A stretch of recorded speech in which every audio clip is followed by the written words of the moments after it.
Welcome to the Comlink Chatter podcast. Oh, you guys don't need to see this. Brennan, don't look. No. So, today we are going to be reviewing Star Wars Tales of the Jedi, the Golden Age of the Sith.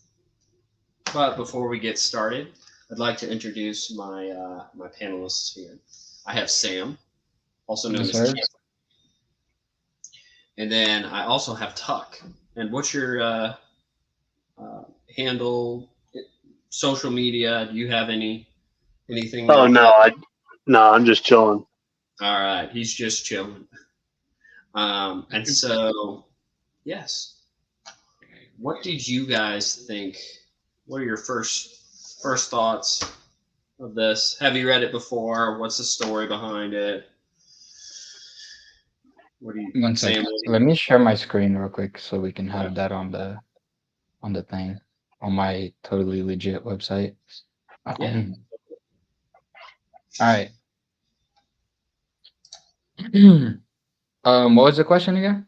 Like opening thoughts. I really like the art.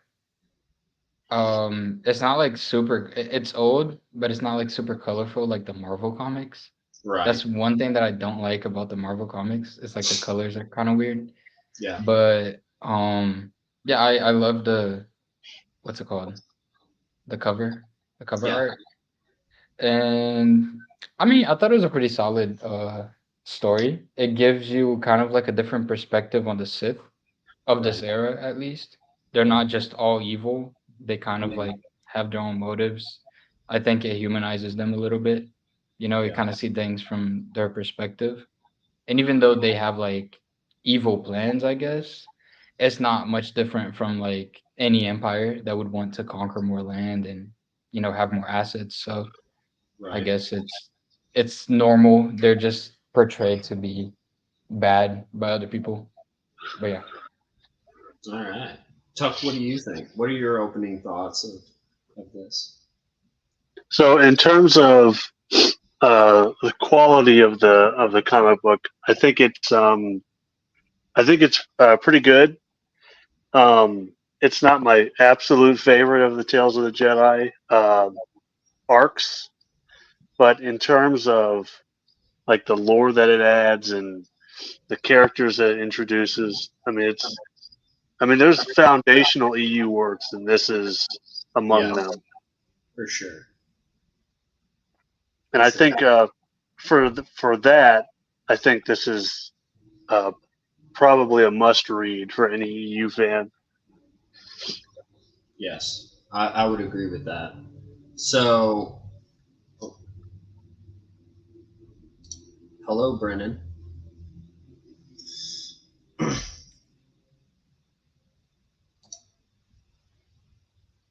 The Trinity. Hello there. Hello there. Is he?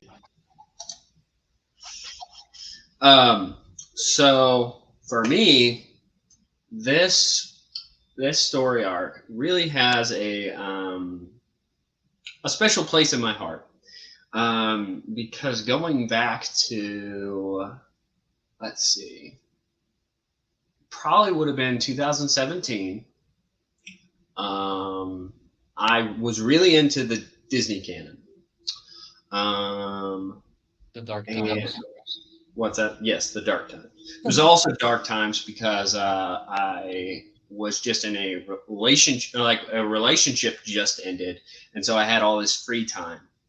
And so, in my depressed state, I went to my local comic book store. I decided to take a risk, go to a new place because I was socially awkward. And so I went and I saw some of their new canon comics. Well, at the time, I didn't have a job. And so I was like, oh, I cannot buy a lot of these comics because they were expensive at the time. But what I could do, we have another guest. Marcel is here. Hello. Marcel! What's up? I would not miss this because I'm glad you could join. I love Tales of the Jedi. I'm obsessed. I you had said that this is your favorite, and as I was reading it, I was like, oh my gosh, like this is bringing me back. Also, I did watch a few of your videos before reading it, and kind of getting that all in my head, getting into the world here. Yeah, yeah. But going back to my story of how I got into how I found this was I didn't have enough money for the single issues of the new canon, but these were like 50 cents, and they had this whole story arc right here. And Legends banner? no Or no? Legends banner, like the original. 50 cents for no 50 Legends banner? cents. That's crazy, bro. I know. And so I was like, well, these are 50 cents. And so I like grabbed these with, I think they had by the Emperor's Hand, the Mara Jade comics. They didn't have the original Tales of the Jedi. I eventually did find those ones as well. But yes, this was back in 17. They were not, let's see, if they were 50 cents each, it would like under $3 for the whole thing. And I was like, well, that's a great deal because the new books are like $4. And so I was like, I'll read these. This will fill my time. I actually found a picture of a pile of comic books because I took a picture of it for my friend to be like, hey, this is what I've been doing. And it had these in it with a mix of some new canon stuff. But I wasn't burnt out on Disney canon, but I was like, you know what? This is great. And I remember sitting down. I don't think I even put them down. I just got sucked into it. And then eventually Disney canon failed me, and then I went exclusively Expanded Universe for the most part. But yeah. I got them. I still have them. I ended up picking up the trade because I found it somewhere else for a really good price. But now I think it goes for like $50 for all the single issues or something. Maybe it was 100. I don't remember. But so Marcel, what is your thoughts of the Golden Age of the Sith storyline? Well, a lot of people say that Golden Age and the one that follows it, Fall of the Sith Empire, are the weakest storylines in Tales of the Jedi. But my perspective is that they're, even if they are the weakest, that they're still really, really good. Yeah. And I would say that these were the comics. So I got into Tales of the Jedi by reading Golden Age and Fall of the Sith Empire.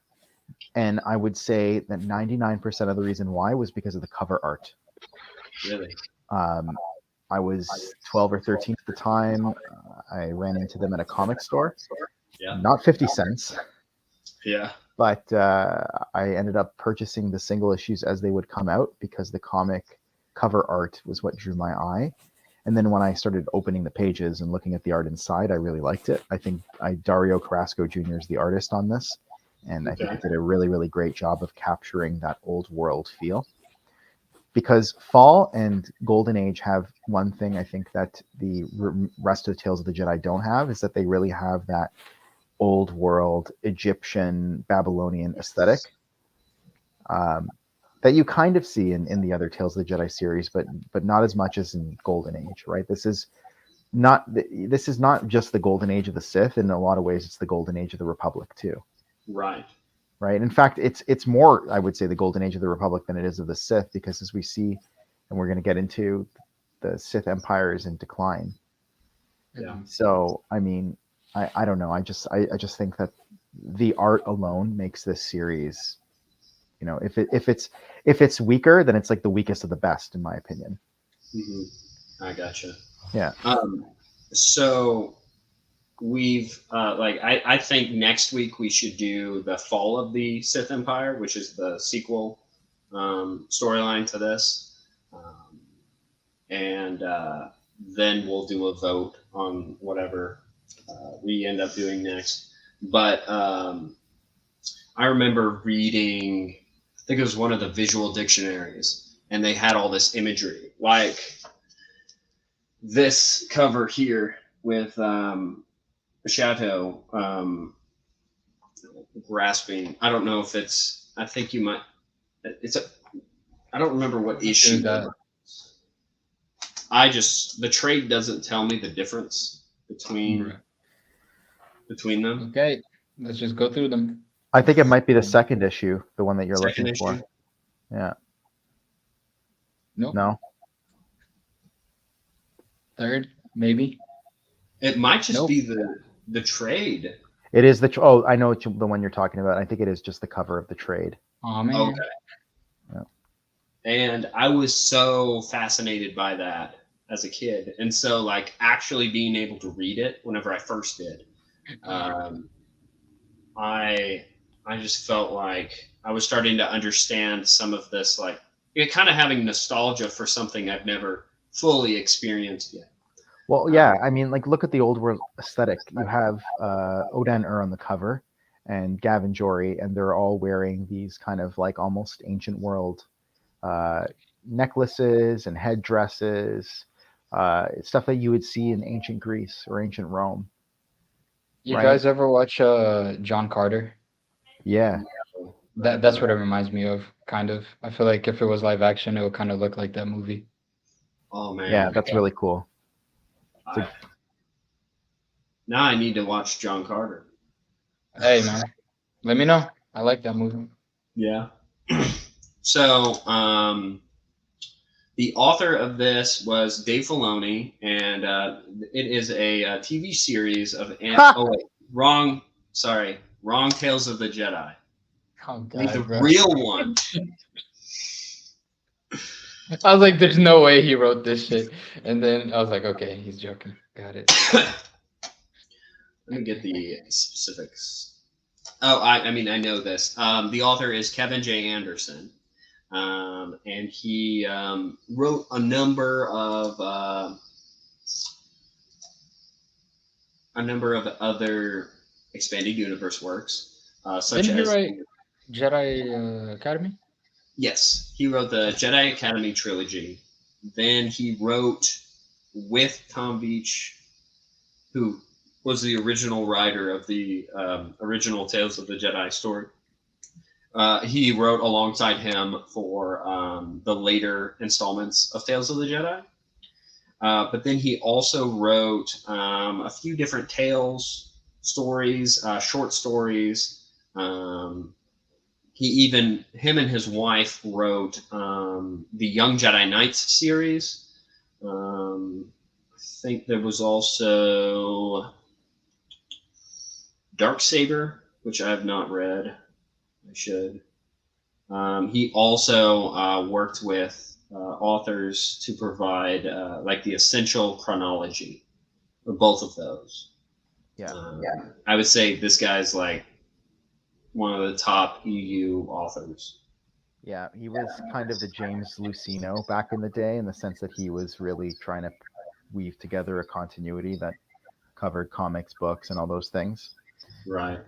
Basically, what James Luceno became when NJO came around, that was Kevin at first, and I think people rag on him because his prose maybe isn't as nice as some of the other authors in the EU, but his contributions, you can't really speak against them, because I think that he really did a lot to establish what the EU was and what it became. He laid the groundwork. Right. The other thing I wanted to say is that Golden Age and Fall chronologically come first, but they were actually published after his collaboration with Veitch on Tales of the Jedi. Yes. So Dark Lords, I think, came out, and Sith War came out first, and then I think Golden Age and Fall, I'm not certain, but I think came out in like 97. So they were the last two series to be published, other than Redemption, which was published afterwards. Yes. Yeah. He also wrote Jedi Academy Leviathan. Yes. Which I really appreciate that. Yes, this was released in '96 and ended in '97. It was a monthly, only 6 issues, and it takes place 5,000 years before the Battle of Yavin. Yeah. So we open up with what I think is very interesting. I kind of like how it starts with the. It's kind of like an opening crawl. I'm sorry, I just saw. Brennan made this comment. I would agree that Kevin J. Anderson did do more with connecting it, because he did make the connection between Dark Empire and like the books and different things there. What do you guys think of kind of the setup here with this opening scroll? Sam, what do you think? I always like it because it kind of gives like context to some stuff that you wouldn't really get at first.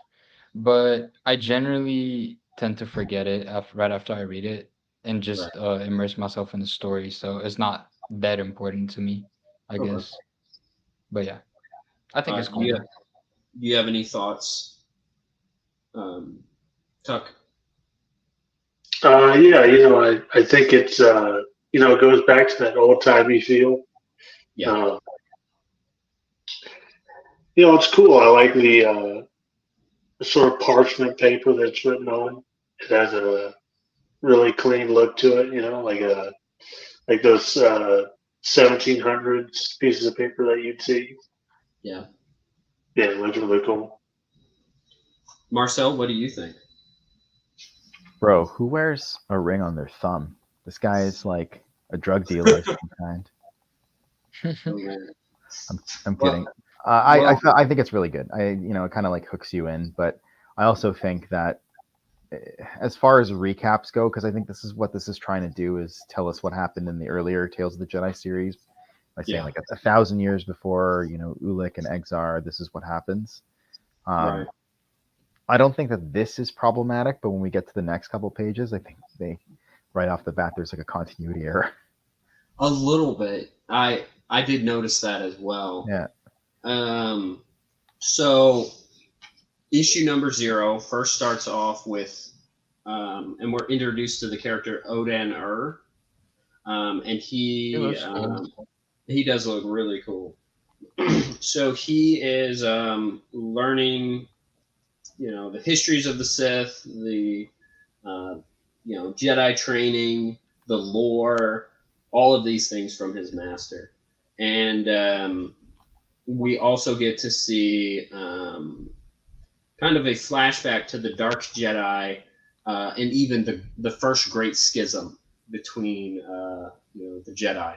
And so it goes into detail about the Jedi leaving the Order and then going to Korriban and becoming like the Lords of the Sith.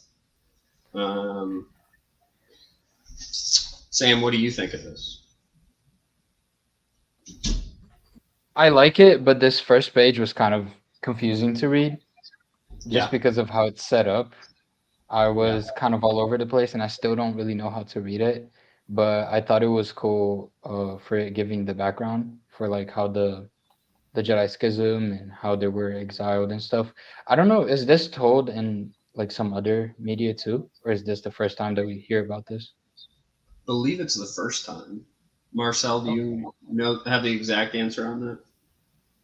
Yeah, I think this was the first time, but it caused a continuity error because if the Jedi exiles were exiled into space and created the Sith, then how does Odan and the Jedi know about the Sith?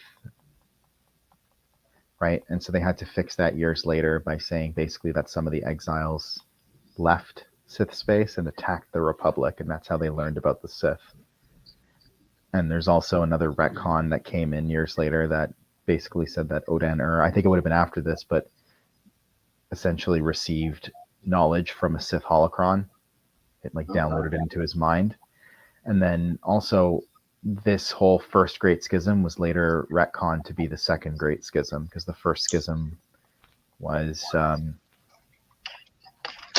when the Jedi, it was like the Force Wars, I think, of Tython, or it might have been Zendor. That was the first Great Schism. I gotcha. I know what you're talking about. Yeah, it's just like, could have kept it simple. I don't know why they had to introduce this whole like, oh, you know, like the Sith have, like, how would he know all this? Like, that's my question, right? Right. The Sith are supposed to be a secret at this point. Yeah. So. And this is like way after. This is like 2,000 years after the 100-Year Darkness, right? That's right. So 100-Year Darkness ended, I think, in like 6900 BBY, or was it maybe 7,000? But in and around that area. And then the Great Hyperspace War takes place roughly 5,000 BBY. Okay.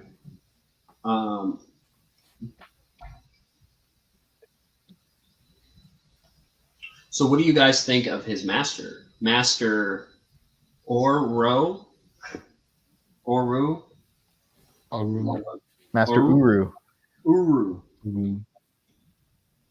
What do you guys think of that? Or Tuck, I forgot to ask you, what did you think of this opening sequence? Oh yeah, you know, like Marcel said, it does introduce a problematic element. You know, I like the idea that he learned it from a Sith holocron. I think, you know, something like that. You know, in my opinion, I think the best retcons are the ones that are like really simple and just straight to the point, like simple and straightforward. You know, some of my lesser favorite EU retcons sort of beat around the bush and don't exactly fix what they're trying to fix. But you know, something like this would be fairly easy to fix, in my opinion. Yeah, if it was my job to fix it, I think I'd be able to figure out a pretty simple solution to it. But you know, as far as you know, giving background lore, I like it. I like the spread.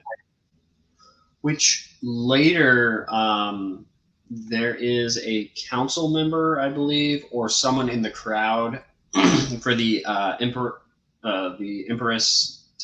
Tetra. Teta. Teta, yeah. Sorry, I'm terrible with names.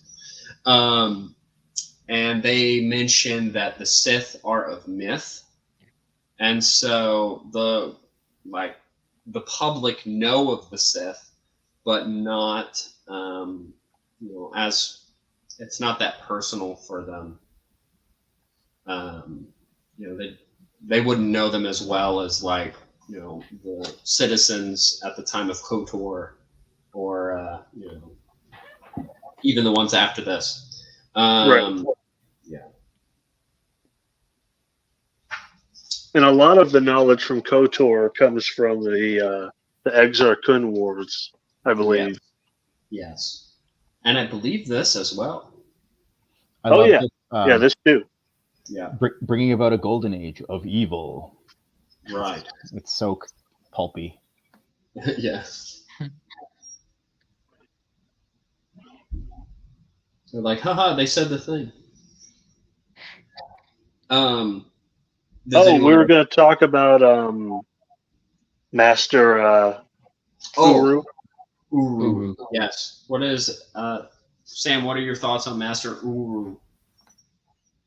I don't know. He was kind of in it just for a little bit. It kind of made me think of you know how in Dark Empire Luke gets the Jedi holocron that has a master, forgot his name. Well, anyways, it just kind of reminded me of, like, the imagery reminded me of that, but he's in it for just a little bit, and I kind of forgot about him when I kept reading it, to be honest. But No, I got you. I thought it was kind of weird and funny at the same time that he told what's this dude's name? Odin. Yeah, Odin.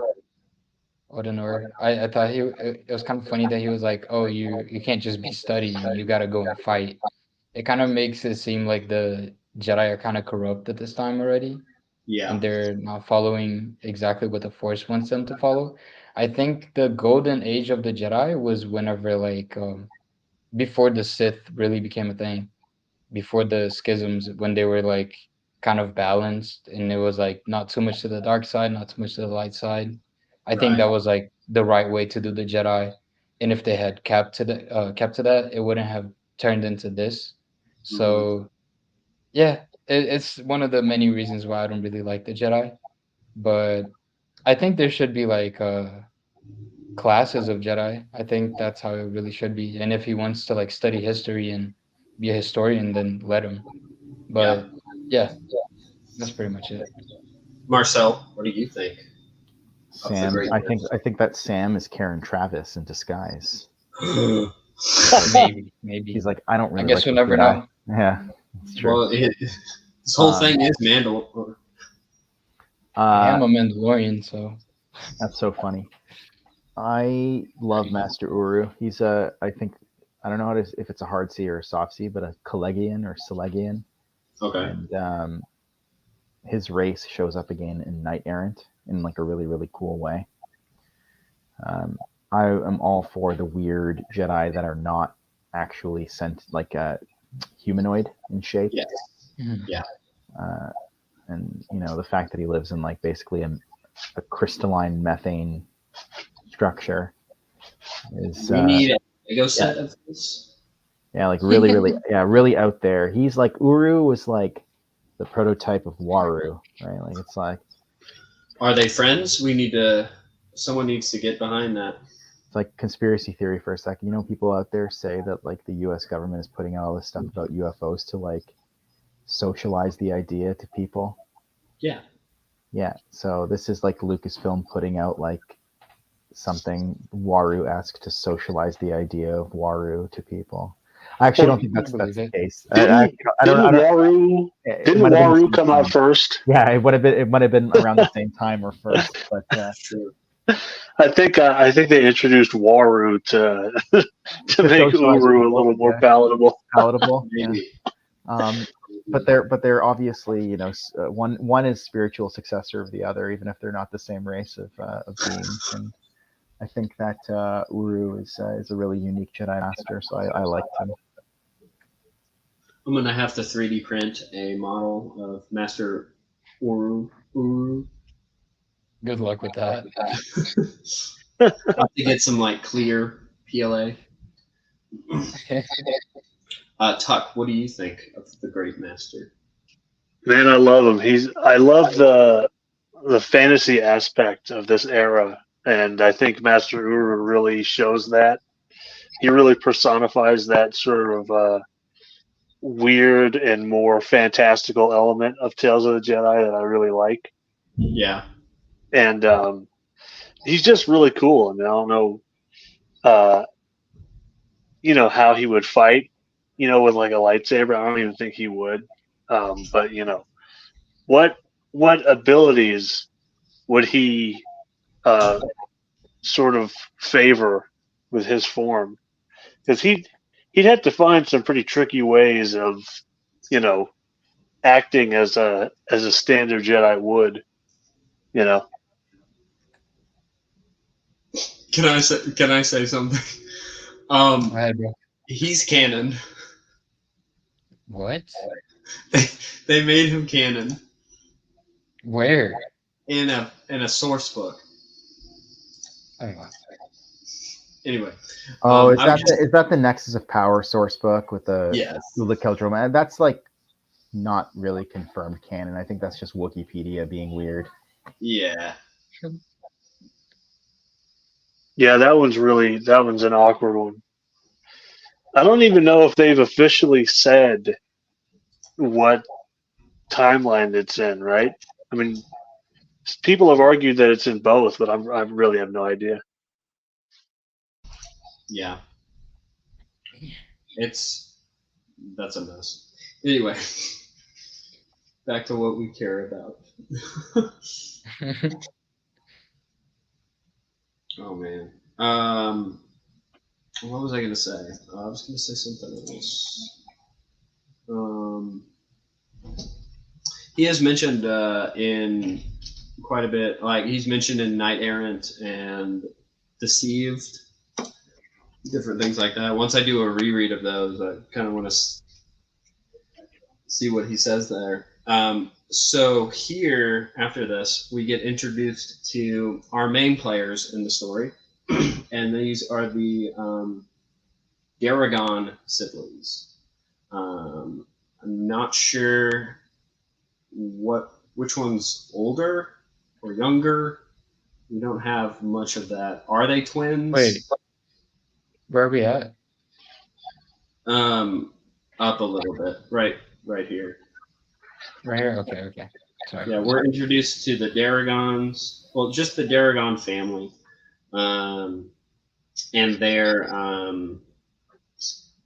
relationship with this Hutt, who actually, extends credit.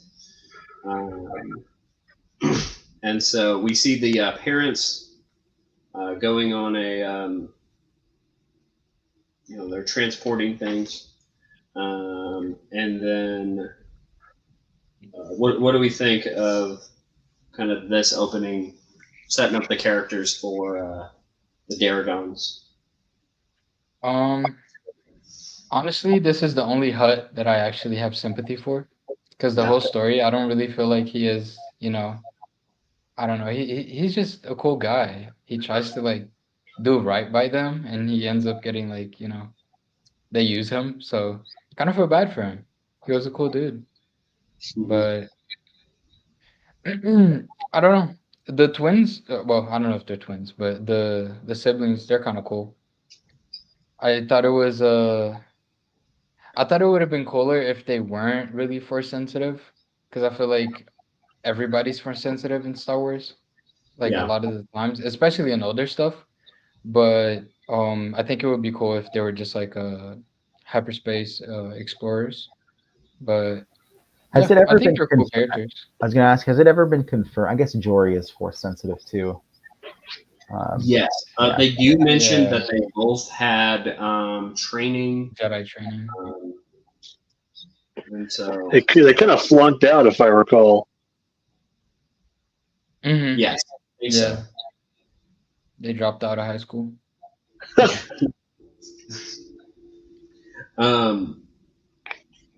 What do you think, Marcel? I like them. I think they're good protagonists. I think people don't talk about them enough. I mean, think they're not the best out there, but I Yeah. think that they're both sympathetic, tragic characters, and it's nice to have like a brother and sister duo that actually works together. And because we kind of see that with Luke and Leia, but it's funny because like as soon as they find out that they're brother and sister, like I can't think of like many adventures that they have in the EU after Return of the Jedi, just the two of them. Right. Right. Yeah, Han is always there. Yeah. So it might have been And then nice she to have has like kids. well, and then she has kids, right? But it might have been nice to have Yeah. like a Luke and Leia adventure, and I think at least we see a bit of that with Gav and Jory, at least the beginning, foreshadowing. Mhm. Tuck, what do you think? Yeah, I mean, they're cool characters. I think that, when we get later into the series, I think we get much more interesting protagonists. But, for the sort of early era that we're in right now, I think they're perfectly fine. Yeah. All right. So, I do really. One last thing. I also wanted to say that I think it's cool that they're younger because it makes it more believable that they could get manipulated or that they would be brash and go off on their own, that kind of thing. Yeah. Which are important plot elements. So I think that they had to be younger. Right. So after this, we get introduced to basically the larger world of the time. Oda Nur is sent to the Empress Empress Teta. Is that right? Am I saying Yeah. that right? Yeah, Teta. Teta. Ta-da! That's a good way of remembering it. Yep. I think in my podcast on Tales of the Jedi, I called her Empress Tita, Tita. but I'm pretty sure it's Teta. Okay. Brennan makes a good point that they're kind of like the Wright brothers, with not necessarily like with like the creation of like the starship or anything, but just the exploration and different things that they have. Yeah. Sorry. So Odiner is going to be basically helping their Teta and kind of be, I believe, a counselor. Is that right? Along with this other Jedi. Mehmet Nadil. Mehmet Nadel? Or It sounds like a Nadil. medicine name. Yeah, Mehmet Mehmet. Nadil. Got the guide in the back. What race is he? What species is he? Oh, I forget. He looks like a weird Bothan mix with like head tails or something. He looks cool though. Yeah, he has a cool look to him. So anyway, they are preparing for this battle, this skirmish that's going on between the Trade Alliance and the Empire here, and so Odin Orr has like developed, practiced the Jedi battle meditation.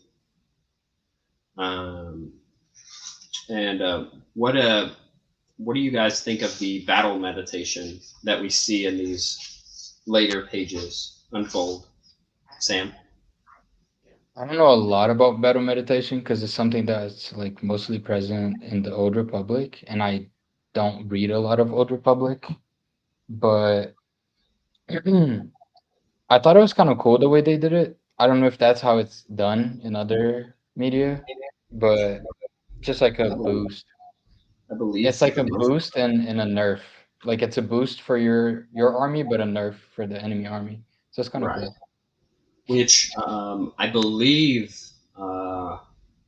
it's alluded to that Palpatine was using battle meditation at the Battle of Endor, and that's why they quickly lost after he died. And I think that's said in the Thrawn trilogy, I think. Believe it or not. It is because that's one of the reasons why they want Joru Sabaoth, is because they want him to direct the fleet.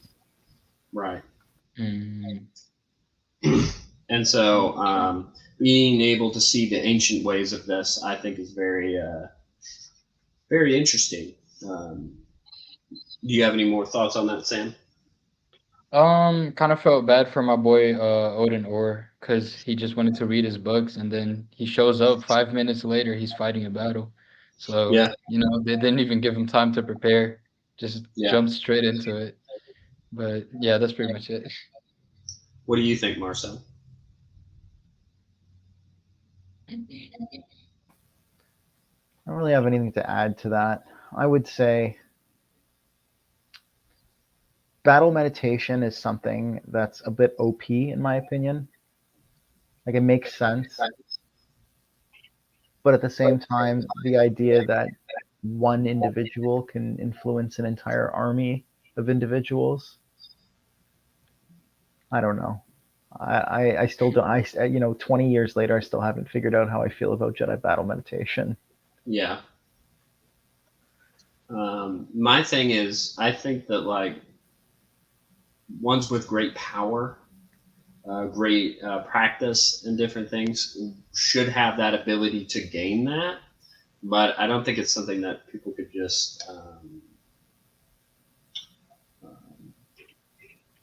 like come up with. Like Rey shouldn't be able to be like, boom, there, how she is with some of her stuff. And I know there's technically 2 Jedi doing it here, but at the same time, like, I don't know. Tuck maybe has more to add on this, but I feel like it should almost be like 12 Jedi or something like that. Like, it has to be like a huge group of them in order to like actually use the Force to influence thousands of people. Yeah. I think that the drawback of battle meditation, and we see this in the Republic comics. I believe we see this in later on in Tales of the Jedi. I could be wrong, but I know that for a lot of the practitioners, at least later on down the line, when we get like the prequel era and post Jedi, it's a very draining technique. It's like they can use it, they can affect a lot of people, but the downside is that if somebody somehow like an assassin gets on board the bridge, the Jedi is going to be very distracted for keeping the technique up to be able to defend himself properly, and then if he gets taken out, the battle can very quickly sort of flip on its head. We see that in the Battle of Seleucami in the Republic comics. Yeah. Okay. Yeah. Oh, what do you guys think of the art style? Brendan had mentioned it. What do you guys think of the art style in this issue? Yeah, I love the art style. Yeah, same. Sometimes it can look like pretty like OG, but sometimes it also kind of looks modern. Yeah. But like you can kind of see the dated look sometimes on the siblings design, especially Gav. I think like his style is very like 90s. But I really like especially how the Sith Lords are drawn. I really like it. Yes. Oh yeah. What do you think, Tuck? Also, Oh, sorry. real quick. Oh, Yeah, no, sorry. no problem. Every time that I read Gab's name, I kind of read gay because it's sometimes like the V is kind of drawn like a Y, so Gay, I was just laughing throughout it. gay Daragon. Yeah. What do you think, Tuck, of the art style? I'll be honest. It took a while to grow on me. I wasn't a huge fan of it at first, but again, it sort of plays into the whole old timey fantasy aspect of Tales of the Jedi, Yeah. and once you realize that, I think it becomes a lot better. It's not like Jan Dersima where her art just pops off the page, like every single frame just Right. pop. This is more subtle, I guess. More of a classic style, which I like. Yeah. I think it's very classic Dark Horse. I've been reading some of the like Indiana Jones comics, and I've even read like Predator, Alien, Terminator, different ones like that. I think it's able to capture that classic Dark Horse, but also have its own thing that also fits this story, especially when we get to the Sith stuff, which I think like it's just amazing.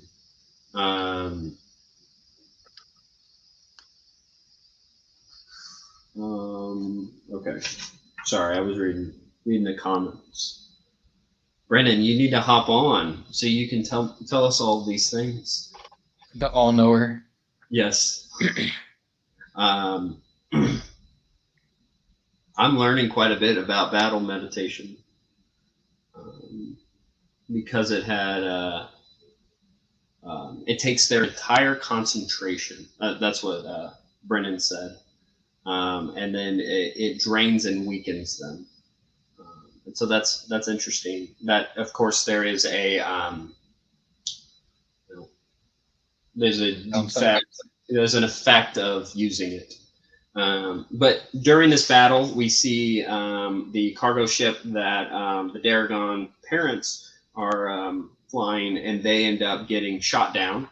And then it cuts to the Hutt, and he is telling Gav and Jory that their parents had died, and they vowed to themselves, "We're going to make our parents proud." And then that's the end of issue number 0.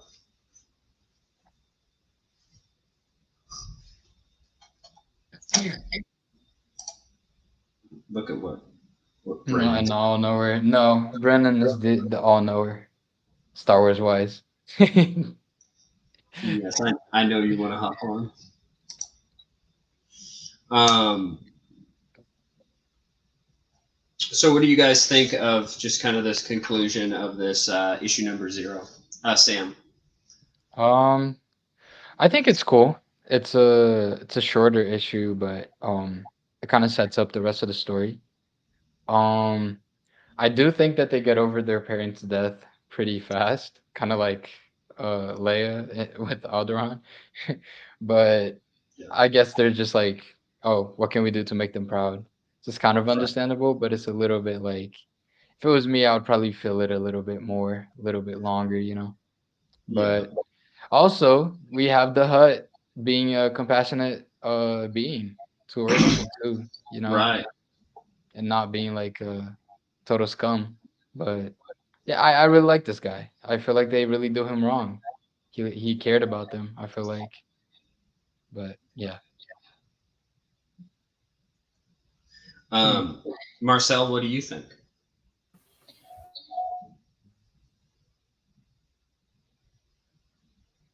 Sorry, I was muted. I like how it sets everything up. I think that Arba the Hutt is one of the only examples of a good Hutt in Star Wars, and I don't know why that they did. Why didn't they capitalize on this? Because he's such a good character. Why Right. didn't they have any more good Hutt characters? Like, forget about. I think someone in the comments, it might have been Al, said Lucasfilm should give us like a 19 season Uru series. Like, I want a 19 season Arba the Hutt series. Yeah. This guy's just trying to make a living, like an honest living, and yet like everyone else lets him down. What a refreshing change from every other Hutt we've ever met. Yeah, for sure. Tuck, what do you think? Yeah, I think it's a solid start. I do think that they did get over their parents' death in an emotional way a little quick, but that does come up. I think in the next issue. Yeah. It's pretty integral to their characters going forward. Yeah. So, does anyone have any final thoughts on issue number 0? No, I think I'm good. Okay. Not me. All right. Is there a time skip between issues? There's a little bit of time skip, right? Yeah, I think so, but it's probably not more than like a month to a year. I would think. Something that I do have to say that this comic series has against it is it feels like it all takes place in like a few hours. But Oh yeah. yeah. Yeah. But That's the problem with comics in general, though, is that it Yeah. doesn't really give a good sense of scale or time, right? For Like sure. we can talk about that, or you guys can, if I'm not available, you guys can talk about it when you get to the second arc, the Fall of the Sith Empire, because Yeah. that's really an issue there. But I mean, and even in the Sith War, which maybe you'll eventually get to, written by Veach and Anderson, but in my mind, like the Sith War should be like 50 issues long, right? Some like Right. galaxy spanning mega epic. But For it's sure. like it starts and it's dealt with in like less than 6 issues. Right. Which I wish that they would make a novel adaptation of the Tales of the Jedi story. And even, this stuff here, and then the Sith Wars, and just all that stuff, just to Yeah. give more scale to that. I'm not a huge fan of novelization, just because I don't want them to really change anything, and I feel like a novelization would take liberties with the storyline. Um, Al asks whether or not the Tales of the Jedi timeline was heavily retcon. I wouldn't say heavily retcon, but there is elements that were retcon, just because, again, like issue 0 already introduces a continuity error that needed to be fixed later on. So there's stuff like that. Brennan was asking what retcons are in the Tales of the Jedi timeline. Well, another retcon, for instance, is that Sato, again, this is more applying to the second arc, created a super weapon called the Dark Reaper, which we never see in the comics, but it's mentioned. Yes. It's mentioned in the new Essential Chronology, because it was featured in the Clone Wars game. Yes. Yeah. Okay, I remember that one.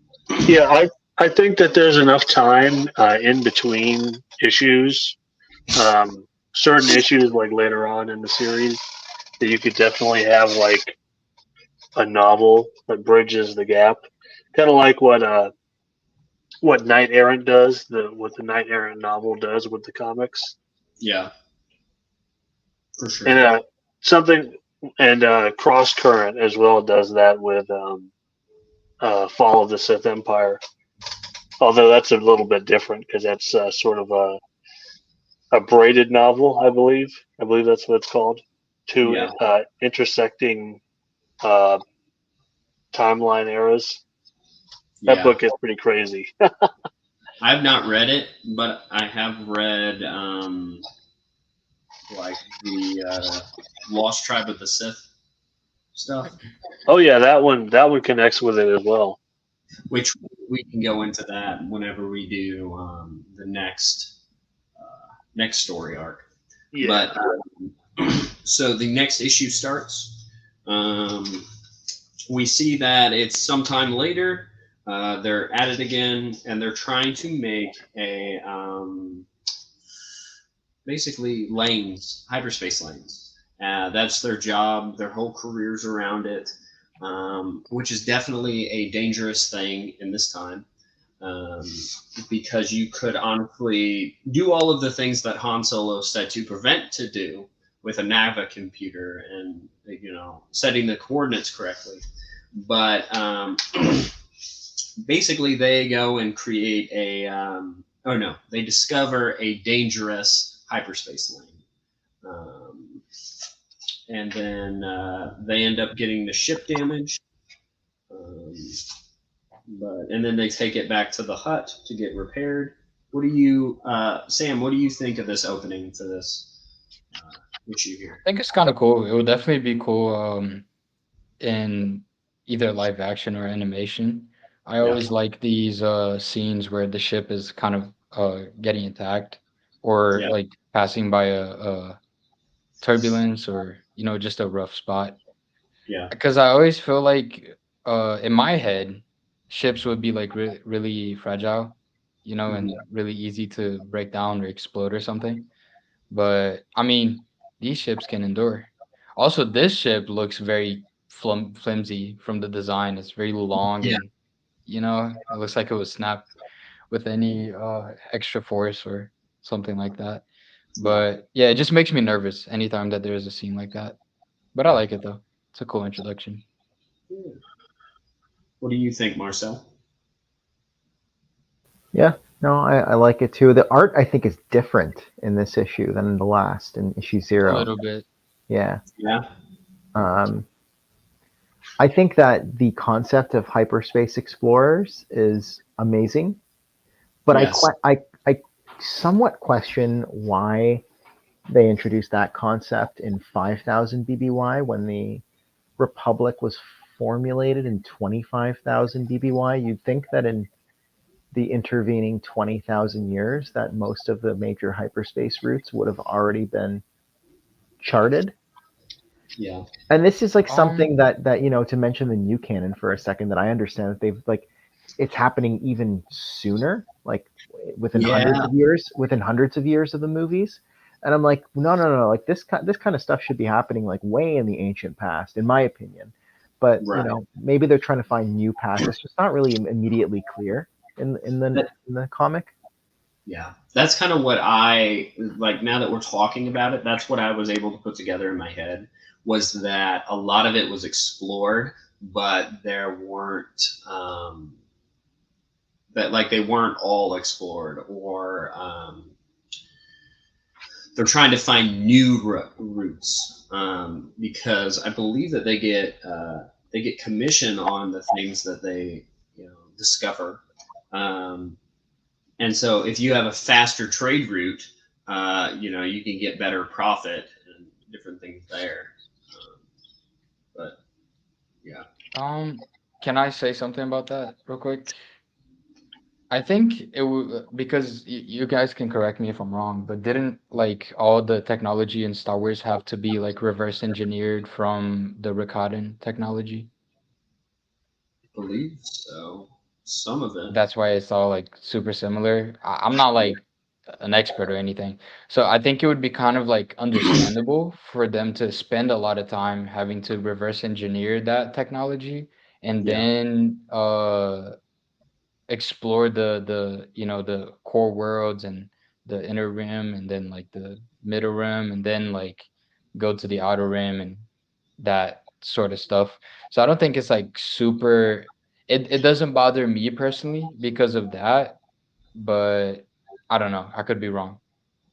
You know what? I actually disagree. I think that the whole exploring the outer rim should have been done like maybe a couple of months before Phantom Menace. Hmm. that's What? that's what I think. Just a couple of months. I think Phantom Menace should have been the first, like the first time they go into hyperspace. That was the first ever time they used it. Yeah, Definitely, for sure. yeah. Like Uh, they're just throwing a rock out in the pond. I, That's all they're doing. I would go even further and say that Han Solo goes into hyperspace for the first time ever in the Star Wars galaxy. Yes. Creating parsecs actually. When they're exactly, when they're fleeing from the Imperial cruiser on Tatooine. So he's like, hyperspace ain't like dust and cross, boy. No one's ever done it before. Exactly. And the Millennium Falcon is the only ship that can do it. Yeah. That's why, actually, it's the best ship for it. That's why in the new movies they are able to do all this dumb stuff with hyperspace. Because the And Millennium then Falcon. Darth Vader goes like, "Where'd they go?" No, I'm playing.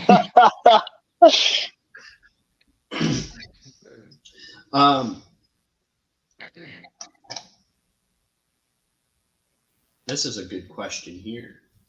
What?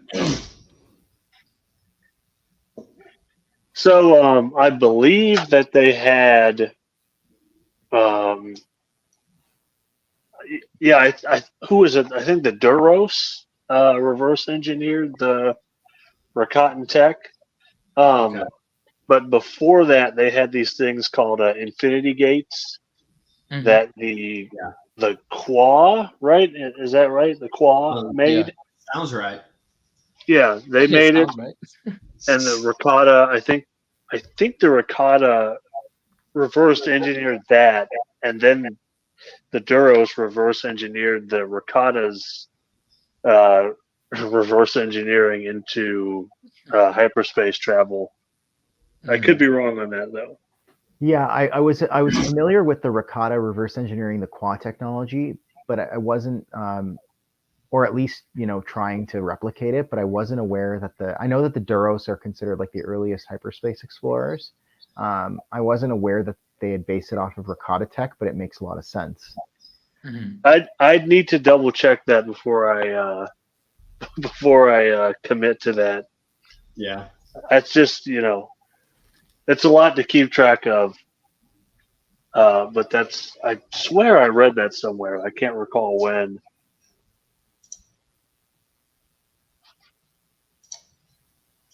It might be in like Essential Guide to Warfare or Essential Atlas or one of those books. Probably. It does sound. I think it was Essential Atlas. Let me look while we're talking. Um, So the hut. Back to the story. The hut. What's his name again? It starts with an A. Arba, Arbra. Arbra, Arbra. Barbara. I don't know. So he's like, okay, I've extended your credit enough. It's time that you pay for these repairs. And they, the Aragons are like, oh yeah, we're got it, we're good. We just sold this completely dangerous route to, a cargo. Who approved that? What's that? Who approved that? They should lose their job, bro. Here's the thing. The scene later cuts to the boss of the business. I can't remember his name. Oh, Sik Kahor? Yes. Yeah. Suk? Sik Kahor or something like that? Sik Kahor? Yeah. So, Damn Trandoshans. So I said he was a Trandoshan in my podcast, and Is he not? no, he's not. I think they're called the Cha'a or something like that. Someone corrected me, and I was like, oh, of course, I'm wrong about that. He looks like a fat Trandoshan. That's what he looks like. It was later revealed in like some source book or something. If you type in Cha'a Wikipedia, it's like CHA-A. Okay. Yeah, and he's the picture that they have. Oh, okay. Interesting. Did you look it up? Yeah, I just seen it. Look. Oh, yeah. There you go. Okay. Yeah. Huh. So Suk Kahor is a Cha'a. I thought he was a Trandoshan too. That's why I said it on my podcast, and then someone corrected me. Years later. It wasn't Brennan. It's someone that Brennan and I both know.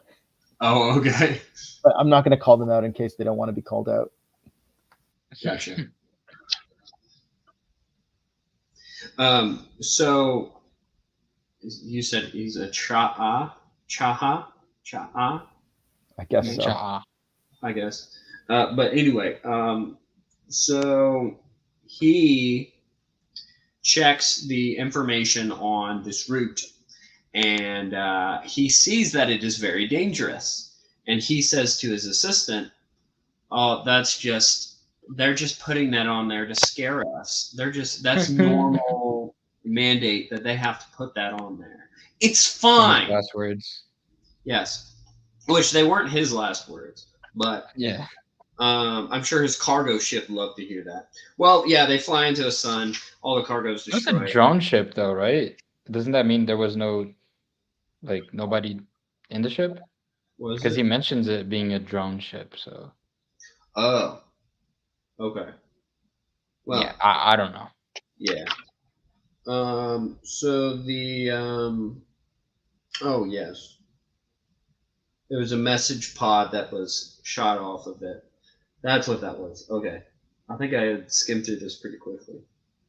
But yeah, it blows up in the sun. He gets a message. He throws a fit. He goes, "How could they have done this?" It's like, dude, it was your fault anyway.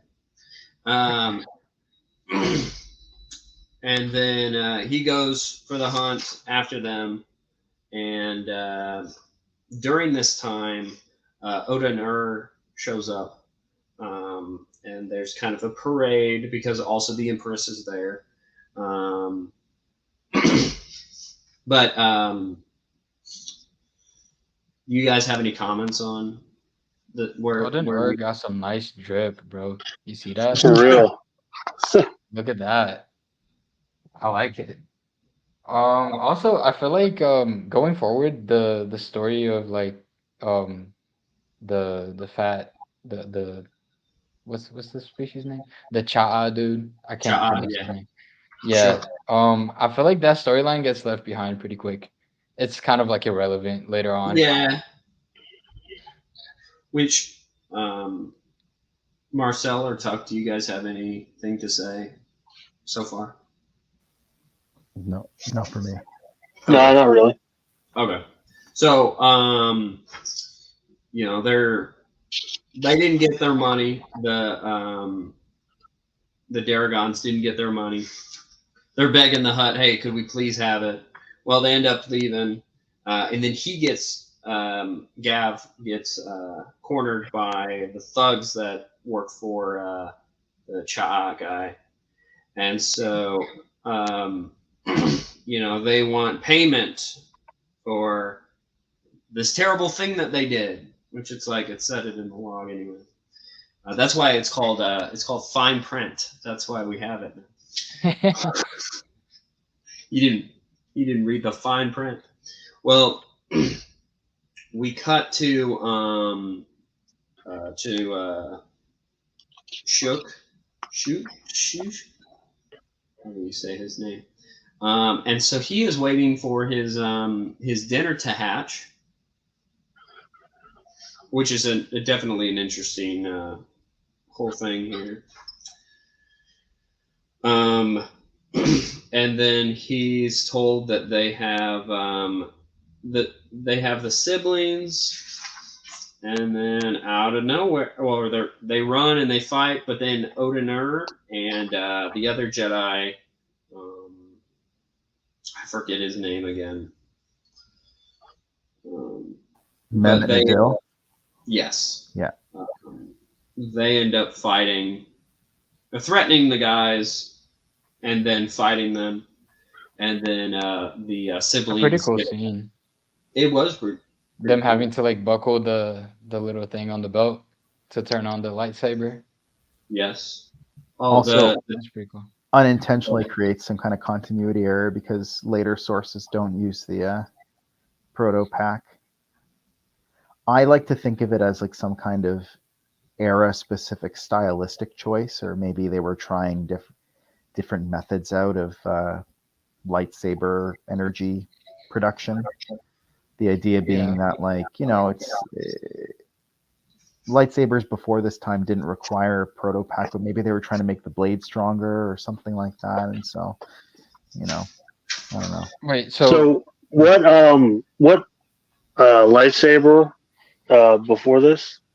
Yeah, there was a lightsaber before this with the Exiles. Yeah, and plus the Exiles had lightsabers, and they didn't have proto packs. Was that in? Was that SWTOR that did that? No, it would have been official art from the Book of the Sith and other places as well. Oh, okay. I could probably get behind the retcon of them using different powers, trying to upgrade it slowly. Which in issue 0, Meeman, is that out? His name? He picks up a lightsaber. Where is that at? He says, prepare your lightsaber for battle. A Jedi must always be ready. And he has a lightsaber there that is a standard, no power pack included one. Maybe it's a boost. Maybe. It's a power. I can get behind that. Yeah. Then the siblings get away. They hop into the ship that they basically stole from the Hutt. Something I do like and notice that the ships have cords on it and ropes, kind of like ships do, like an Argyle. They're getting chased down by the space security, and then they go into light speed. And I believe that's the end of issue 1. Yeah, mine's divided that way. Okay. So, Sam, what do you think of this issue, the storyline going through? I like it. The thing that really bothers me about this is that they just straight up steal from the Hutt. I'm really yeah. I really don't feel like they should be the heroes of the story, because they kind of I don't know, they do some messed up stuff, man. They should just leave my guy alone. From the looks of it, it seems like they already owed them money before, which makes it justified for him not wanting to give them a break. Yeah. it's a cool issue. I definitely like this next one more when it picks Yeah, up with the Sith storyline. I yeah. really like the Sith in this. That's the highlight of the comic for me. Oh yeah. But yeah, it's definitely cool. Also, there's a Darth Jar Jar statue on this issue. My gosh. Marcel, what do you think of the story so far, and then even issue number 1?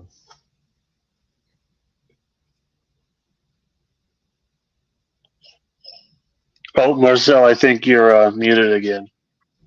Yeah.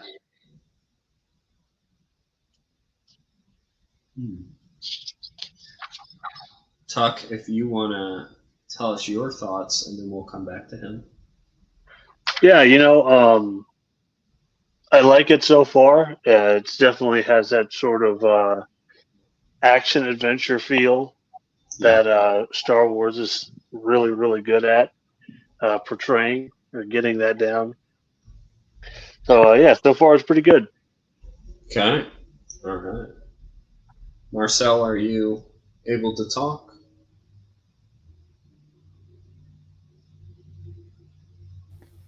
Yeah, sorry, my internet's being kind of dodgy. No, you're good. What was the question? So, what are your thoughts of the story so far, and issue number? Oh, I see your message. Sorry, and issue number number 1. That was one. Number 1 was good, but because we did 0 and then 1. I think 1's good, but 2 is even better. 2 is where really like the story starts for me. For sure. And maybe because like maybe because I'm an ancient history buff, but 2, like you open up the first few pages and even the title "Funeral for a Dark Lord," that's what got me into these comics. That's what even got me into this timeline, I would say, is issue 2. Yeah. This was for me, well, so issue 1 was, I think, a good setup for it. It's definitely the pilot episode to it.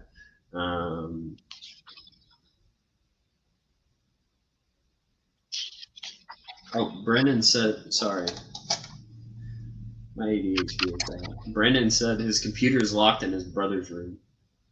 So he has to wait. Break the door down. There you go. I think it's definitely a good pilot kind of start. You've got your character development from number 0.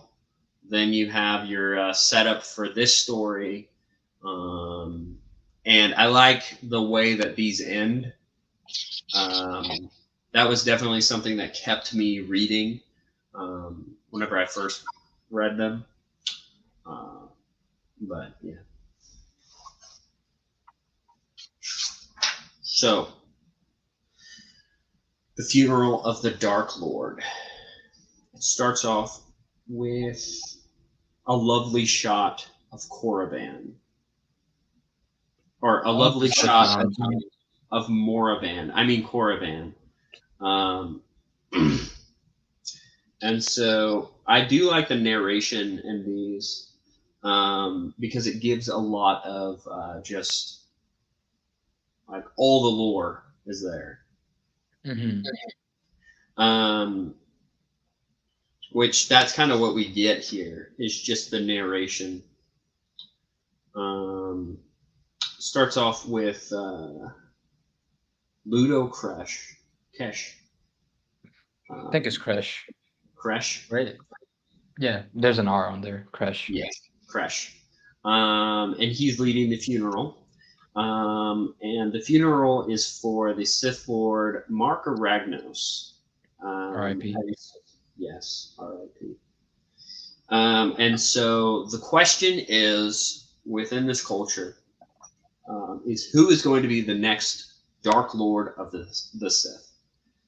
And I think it's interesting how they have it's kind of like the rule of 1 from the Darth Krayt,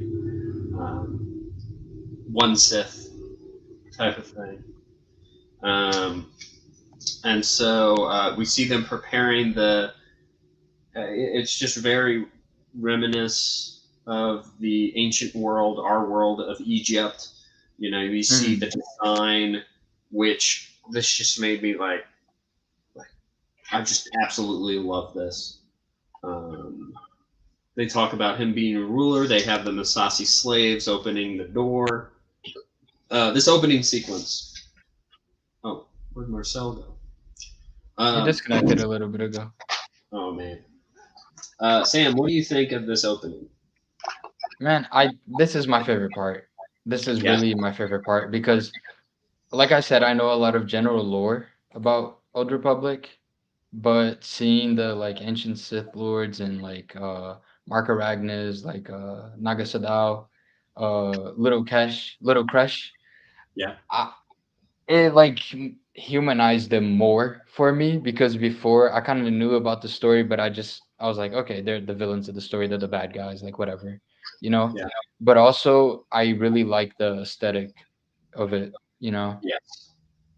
And at first, I was more interested in Ludo Kresh. You know, I thought I was taking his side at first, but later on, you kind of see that like Naga Sadao is really the right guy to lead them, you know. And Yeah. he's doing all the Sith like what's it called? Manipulation, you know? Yeah. That the Sith are famous for. So Hey, I like that guy. I'd vote for Welcome him. back, Marcel. I ended up switching rooms, so I'm in my basement now, so the internet should be much more stable. Nice. Sorry about that. No, you're good. You're good. Because I have a lot to say about this issue, so I had to. I was like, he better be back. The commitment. Look at the art. Like, isn't that just amazing? You have these guys in robes. You have this kind of like ancient world, ancient Egyptian, ancient Babylonian motif here with like the Valley of the Dead. You have obvious religious or symbols of religious importance with the, you know, the headdresses and this ceremonial skull, the sarcophagus. Everything about this is amazing. I want to like live in this world. Well, I really don't because I'm going to die very quickly, but I want to like just have a bird's eye view. Like, well, look at that creature over there. It looks completely deadly. That on the rock, just chilling. This one? Watching this procession. I mean, you want to talk about deadly? Look at the Sith hounds, man. Oh man, yeah. Look at those dudes. I love the design, by the way. They're so sinister looking with like the slitted eyes. I don't know. I just like look at this Valley of the Dark Lords. It's just so magnificent. This captured my imagination when I was a kid. And then you even have like armor, like I guess skeletons with the remains of their armor on them. It feels like such a lived-in world, and that's This, I mean, I don't know if it calls it this in here, but this is the Valley of the Dark Lords. Yeah, it says that. Yeah, that's the thing about. I was gonna say that's the thing about Star Wars, right? Like in general, is that like it has this very lived-in quality to it, and I just think you see that in these comics. Yeah. This is spoilers for the Jedi Academy video game, but at the end of it, you end up going to Korriban and you go into the Valley of the Dark Lords. Can I say something real quick? It's not really to do with this, but it's just because Marcel said that Star Wars feels like such a lived-in world. Yeah. And I really feel like that's what the Disney Star Wars is missing. Everything is super clean, you know, like all the outfits are very like, you know, clean. Sterile, I would say. World. Yeah. Very like, sterile. It really doesn't feel like people actually live there. It feels like, I don't know, like a modern sci-fi kind of thing. Totally. Right. Yeah. Totally. Yeah, I agree. I think that's a very astute observation, actually. Yeah. It's okay. That's what we do here. We complain about the Disney canon, and we talk about legends. I would say the complaining comes from a place of love, right? We always want to see things get better, right? We wouldn't we wouldn't be as big fans of Star Wars as we are. Like, we just didn't care, then we just wouldn't say anything, right? Right. And like we're definitely talking about the brand of Star Wars and its impact on future generations, and like basically we don't want it to go away. And I feel like the direction they're going is away from that. Like this, what I'm reading now, got me to read more of the comics. That in the super great deal that I got on. But like something about this just drew me in, and then you get to see this world. You're able to explore it in Jedi Academy. You can explore it in SWTOR. You can even explore it in KOTOR. Like this is a very important piece of land, of the Sith. Like usually, if there's like a new up and coming Sith Lord, they end up coming here.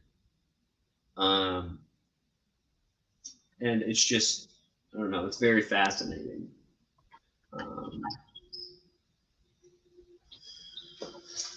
But Tuck, what did you think of this sequence here? So the introduction of the Sith culture is really special. It's one of those things that the EU authors just kept coming back to for good reason. Really well done, really creative the way that they came up with this culture and all the designs. How I believe they were told when they were making this that they couldn't base it off of one culture. It had to be really unique. So they just went, okay, we'll just take a bunch of them and just smash them together and see what comes out. And it had a really great result. Yeah, you're right about that, Tuck. They were not able to use. I remember reading I think it might have been in Insider, but they did a Tales of the Jedi retrospective, and they were not able to use. I did a video on this on my YouTube channel. It's like one of my earliest videos. They're not able to use real world analogs. So like you said, they just smashed a whole bunch of them together. But there was one specific piece of art for this sequence, the funeral for a Dark Lord, that was submitted to it might have been Lucy Wilson or someone at Lucasfilm, and basically got rejected. It's like, no, it looks too Egyptian or something like that. So it got sent back to the drawing board, and they had to make it look even more alien. And so that's what you see in front of you, is something that does look like it could come from our world, but was different enough that it kind of passed inspection. Yeah. Right.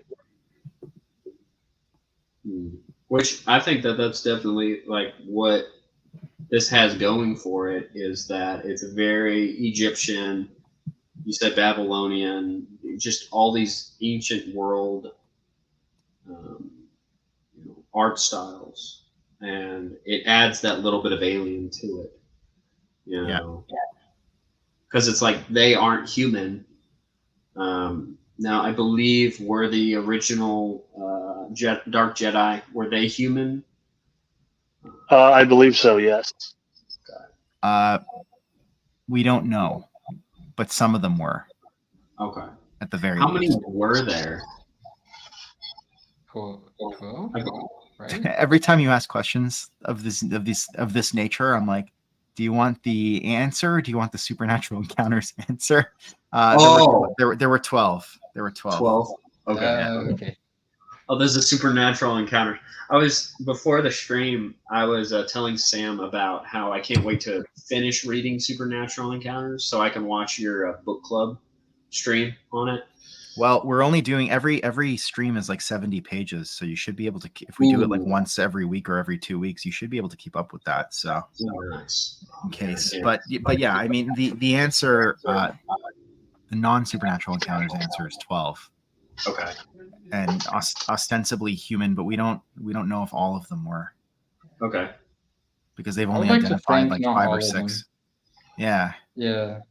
It could be because of the Toyor, they brought like all different species to Python. So it could be different species. Or you're talking about, that's the first schism you're talking about. There's a second, this is like the 7,000 BBY schism. So 12 Jedi exiles were they it might have been more than 12, but eventually 12 were, after the 100-year darkness, were exiled from the Jedi Order. And they're the ones who went into Sith space and found the indigenous Sith and founded the Sith Empire. That takes place. Wait, but the Thoyor were the ones that brought the Jedi to Tython originally, right? Yeah, that's in Dawn of the Jedi. That takes place like 20, like sort of before the birth of the Republic. I would say maybe like 500 years or so before 25,000 BBY. And essentially what happened with that was there were no Sith. There was just like it was like a schism between like light and dark siders. And, but like the Sith weren't created as a result of that first schism. Oh, no. I mean, like, just in Tython, there were like different species already. Yeah. Absolutely, you're right. Been human. Yeah, that's what I mean. Absolutely. Yeah, sorry, my bad. Yeah, they had left Tython by this point. They were on, I think their headquarters was Ossus at that time. Oh, okay. So there were definitely all kinds of alien races at that point. Also, surprise ending. I've been pronouncing it Ossus for the last like 30 years, and it's Osis apparently. What? Is it? Yeah, it's Osis. Says I'm who? not saying that. I think it's also said in SWOTOR, but it's apparently pronounced Osis. That's how I always said it. Oh, good for you, Mara Jade, or however you pronounce Mara Jade. Mara. Mara, yeah, exactly. Hey, I say Talon Karad. Oh my You say it god! like no. Get You out say of it here! you say it like Matt Wilkins. You say it like Matt Wilkins says it. Oh man, no, I do say Talon Card, but I thought it would be funny to bring up. I always thought I was pronouncing Ossus wrong. So I swear I've heard James Lucino call it Ossus on an interview. Yeah. I swear I've heard that. I say mean, Ossus. I always have. So do I, but apparently I don't know. It's Dave Filoni says it's called Moses. Oh so no! Get out of here with that. I don't like that guy. Dave Filoni says it's called The World Between Worlds. Yeah. David Filonius.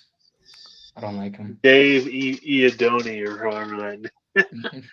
So However you pronounce the Troy Denning misspelling. welcome, Idoni. to the podcast. Yeah. What are your thoughts on issue 0 to where we're at now? Are we on 2 or 3? We're on 2 right now. We just had the funeral for Mark Ragnos, yeah. Mark Ragnos. Is my audio legible?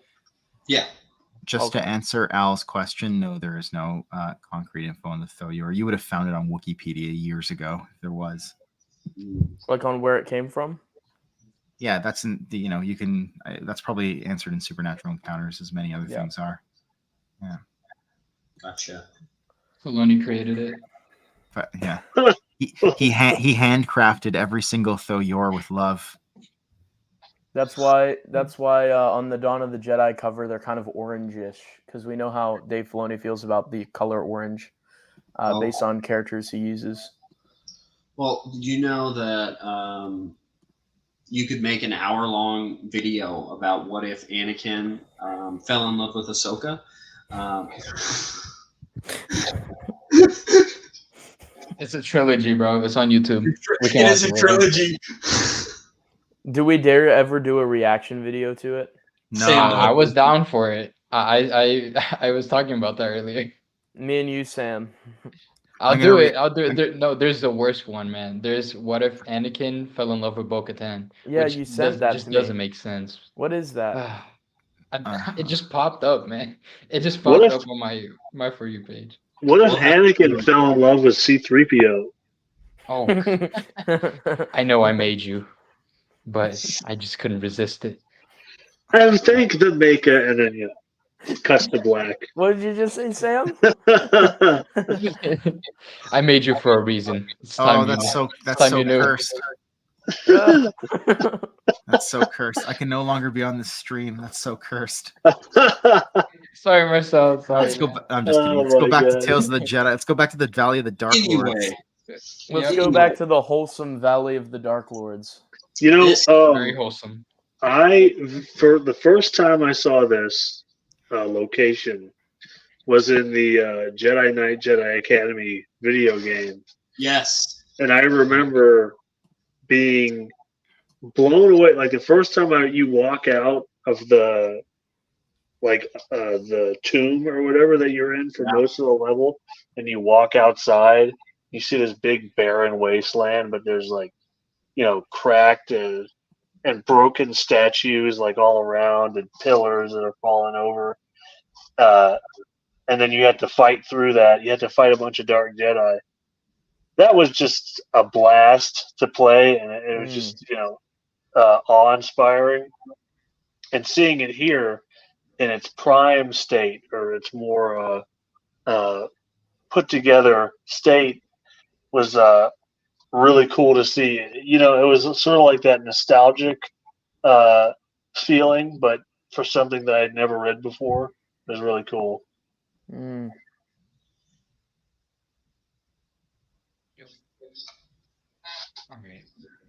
Okay, so after this, we cut back to the Daragons in the Breaker 12.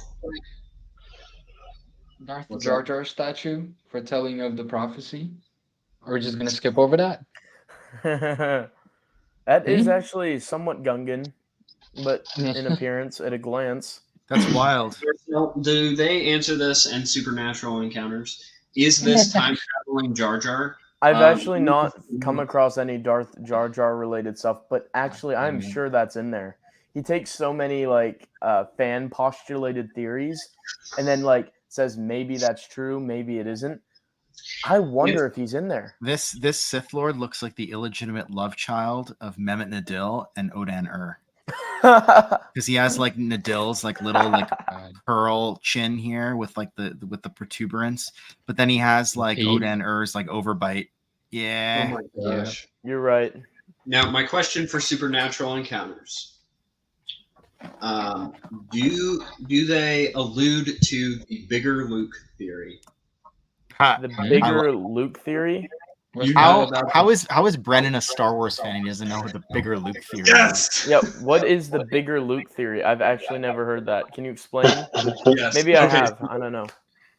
The bigger Luke theory is that in the original Star Wars, we see that it's shot in different ways. So Luke Skywalker in comparison. Is it about his height? Yes. You do know about it. So the theory is that there's two Lukes. There's regular Luke and bigger Luke. Yeah, okay, I have heard that. Yeah. I've not found anything like that in Supernatural Encounters yet, but I had not heard it called the bigger Luke theory before. Also, the Dawn of the Jedi novel is great. Sorry, I just wanted to throw that in there. I just wanted to throw it in the trash can, but both me and Liam. Marcel, I should reread it a third time. If you say it's good, I'm gonna give it one more chance. I'm gonna read it a third time. You must be missing something, man. Let's read it together so that I can point out to you how wrong you are all along the way. I'll say the Dawn of the Jedi comics are really good. And there's no dispute there. There's no dispute there. What if we did that as a stream? It's funny because chapter for a stream, a chapter per stream. And this relates to Golden Age of the Sith, so I'm not completely off topic, but people criticize the Dawn of the Jedi comics for looking more modern. Yeah. Than they should, considering that Golden Age of the Sith looks so ancient. Mm-hmm. And then you go back 20,000 years even further, and it looks more like SWTOR. I'll prove it to you. I promise. I think it looks more like modern because of the art style. If it had been drawn by the artist who did this, I think it would. You keep the same designs, but you change the art style. I think it looks way more ancient. I think the best answer could be there was a galactic technological recession, or just a quick something that changed fashion completely, and they dress like this now. Yeah. Well, it was before they had explored even a sliver of the galaxy. So I think in terms of had found Yeah. gold. So Yeah, maybe in terms finding of like, gold made them incorporate it into their dress wear. in terms of like, resources, it's definitely, if you uh, sort of explore like massive swaths of the galaxy, you have to share a lot more resources. There's a lot less to go around. That's true. You're right. Okay. So back to the comic, it shows the Daragons. They're entering, Sith space, and they're talking about, hey, we'll get a lot of money from this, or even we could settle here and just hide away. And they're like, you know what? Let's get closer. And in my head, I'm like, oh, don't do that. What the heck? And so then it cuts back to the funeral, which I do have to say, once these Sith were introduced, anytime they would cut back to the Daragons, I would go, whoa, wait, I want to know more about Sith. Like, that was the effect that, just that opening scene with the Sith had. Yeah. And so we see the introduction of Nagasato, Sato. I always said in Nagasato. That's how I Yeah. say it. My problem. I say Sato, like shadow, but it's honestly, I don't know. New Essential Guide to Characters has a pronunciation key in it, Okay. and it may be Sadao. I don't know. It's not clear to me. Just don't pronounce it how Matt Wilkins does. No. How does he pronounce it? I was literally about to say that, and I'm not going to. I'll say it. Not out in your head. Please. He says it. If he mispronounces it slightly, his YouTube channel is gone. That's how he says it. Does he say nigga Sadao? Is that how you say it? It's very close. It's Okay. very close. Okay. All right. He says I'll give him the Nagger pass. Shadow. Okay. He says Nagger Shadow. That's how he says it. He says shadow, but he also says like Nagger, like to nag someone. I'll allow Yeah, it. it's like that skit from South Park, where Randy says, the word. Yeah, and it turns out to be naggers. Yeah. Yeah. That's exactly how he says it. Matt Wilkins says it. Yeah.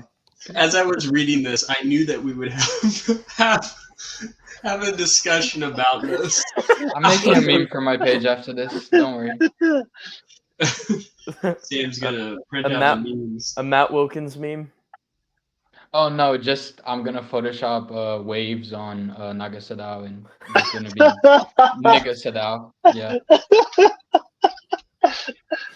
Please, man. Waves with the AirPods, Yes, dude, please. And like he's got a light skin stare.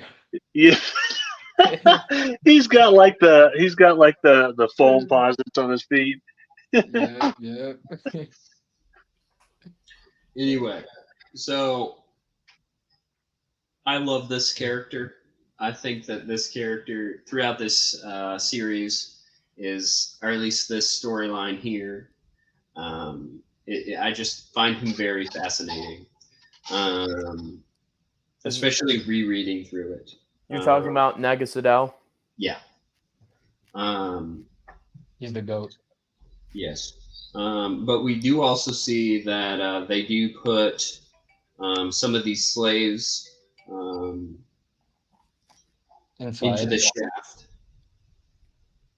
where they are sealed forever with the dead, which is horrifying, honestly. Pretty tough. It's Egyptian-esque, isn't it? Yes. Yeah. I showed my fiance the first Mummy movie. Yes. Brendan Fraser. A classic. We watched about half of it, and I knew that we were going to be doing this, and so I just saw some of the Egyptian, adaptations in that, and I was kind of like, you know what, this reminds me of this thing. Brendan Fraser could play Nagasadao when they do the Tales of the Jedi Golden Age of the Sith adaptation. So what they need to do, I think he should play Gavin. Yeah, actually, And, that's pretty decent Ra- casting. Rachel Rachel- Weisz. Yes, should play the sister. Yeah, that's pretty Which good it would be casting. weird because they play a married couple in The Mummy, and then in this, it'd be kind of like who played Quicksilver and Scarlet Witch. Yeah, And They I guess were- that would be The Rock. they were a husband wife in another movie. Yes. Oh, like Scorpion King. Yeah. Yeah. Yep. Actually, that actually sounds like a pretty good movie, and it would be very similar aesthetically. Like I can see a Tales of the Jedi Golden Age of the Sith movie in the '90s that has Yep. that sort of like the props, the special effects. I think it would really work. I want to see Felicity Jones and Diego Luna play Gavin Jory Darrigan. I can see it. Really? That'd I be was cool. just trolling That'd be you, cool. but yeah, no, there you go. It's, Yeah. I don't hate the actors. I just hate the characters. There's nothing wrong with the actors. I'm just kidding. Except I the think, Daisy I Ridley. can I don't see really it like from her. a visual standpoint. Yeah. but I do think like Jory Darrigan. I think Felicity Jones actually wouldn't be like a bad Jory when she was younger. Yeah. She could have been a Jaina as well. Yeah, fair enough.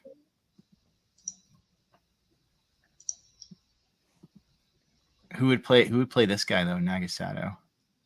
The The Rock. I was gonna say, what about the guy who played Imhotep?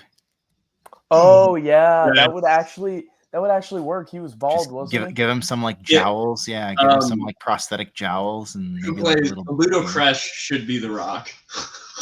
I don't know, because The Rock is kind of huge, and I feel like Ludo Crash is kind of like, I don't know. I think it He should looks be fragile. Ludo Crest should be Ken Watanabe. It would be so funny if Ludo Crash was Timothy Chalamet or whatever his name is. This is my fan casting for Gavin. Right here. Right. Yes, Yeah. yes. That'd be pretty good. Just sleep the hair back and take a little bit of the hairline away. Actually, he looks like him with the wig. Yes. Is that from George of the Jungle? Yes. That'd be a movie, bro. Love that movie. I love that movie too. A lot of Brendan Fraser love on this stream. It's great to see.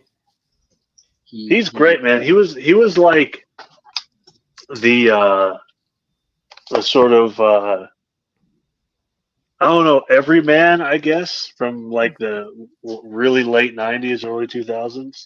Yeah. Sure. Everybody Very loves Brendan relatable Fraser. front man. Yeah, You everybody can see loves him yourself in him. except for his ex-wife, but everybody else loves him.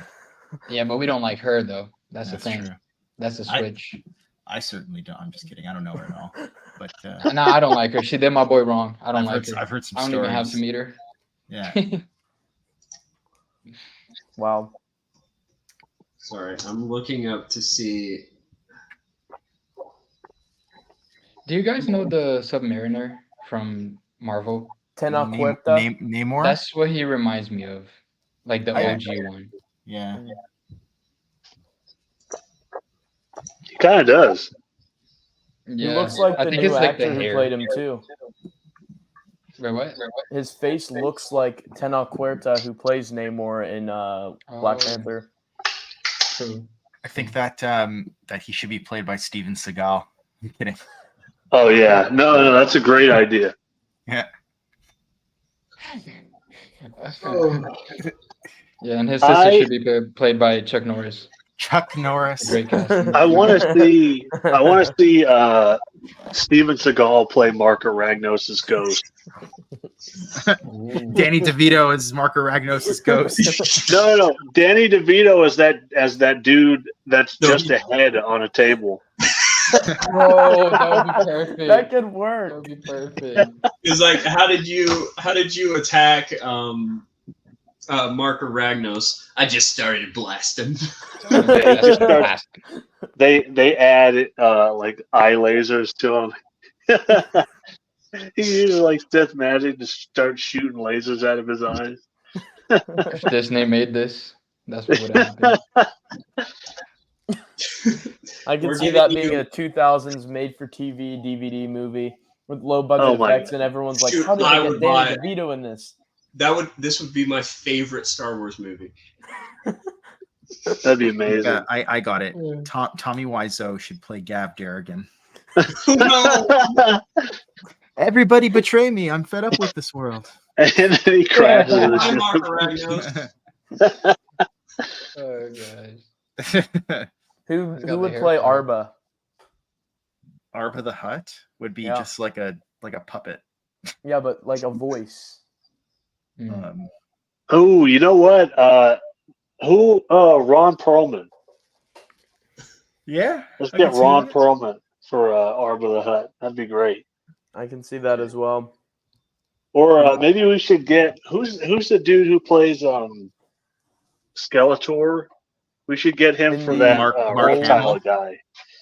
Mark Hamill plays Skeletor. in I- the newest He-Man series by Bring Kevin back- Smith. Okay, Mark- well No let, way. The Did not Netflix know one. that. Yeah. let's get Mark that was Hamill bad. to play that lizard guy that everybody thinks is a Trandoshan but isn't. Oh, Kapoor. Yeah. Wait, so you Yeah. don't want Mark Cha- Hamill to the play Cha- Darth Bane in this, even though it would break canon? Wait, Hear what? me out. Mark Hamill could play Luke Skywalker in Star Wars. It's a crazy Yo, you idea. think so? Nah. Yeah. You know- Not anymore. Not in this disagree with that. political climate. You know, I want to see Luke Skywalker. I'm sorry, not Luke. Mark Hamill. I want to see. That was a Freudian slip. I don't know how I got those mixed up.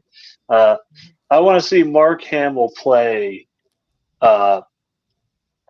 in this. I want to see him play. Oh my God, I can't remember his name.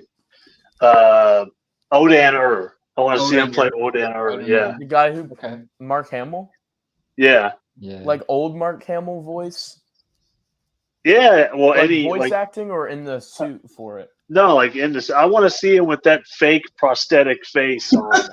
Wait, then who's playing Empress Teta? Um, Shannon Perfect. McRandall. I'll do it. You Ryan can Reynolds. sorry, why did you say Tilda Swinton, and why are you right about that? Because it could only be Tilda Swinton. I'm just kidding. Take care, Al. Yeah, no, I don't know. I was thinking like Empress Teta has like a Wonder Woman vibe. So who would be a good Wonder Woman? The original Wonder Woman and not the newest one. Linda Reba. Carter. Yeah, I don't. Not this Wonder Woman. Gal I don't know. Gadot can't act, Okay. Yeah. in my opinion. I'm not an actor though. Tell So. us how you really feel. Let's get Sounds political in here. Go ahead. Sounds like I you think just, I think Gal Gadot is not a good actor, but then again, That's what I I just said. don't think that many of the superhero actors from the DC side have been very good. Mm-mm. Who is that dude who like was in had a cult or something? There's like two of them that I Ezra can think Miller. Of. Yeah, Ezra Miller and like Jared Leto. Jared Leto. were the two that I was thinking. What a crazy What do you coincidence! mean? right? Jared They're Leto is a hiring- great actor. Have they're you watched Morbius? They're hiring Gosh. they're hiring actual supervillains for their DC, superhero. For centric real, DC. for Morbius. real.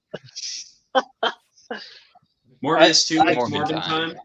He was good in Blade Runner 2049, but like Bro. But he had, like, Batista 2 was seconds good of in screen that time. movie.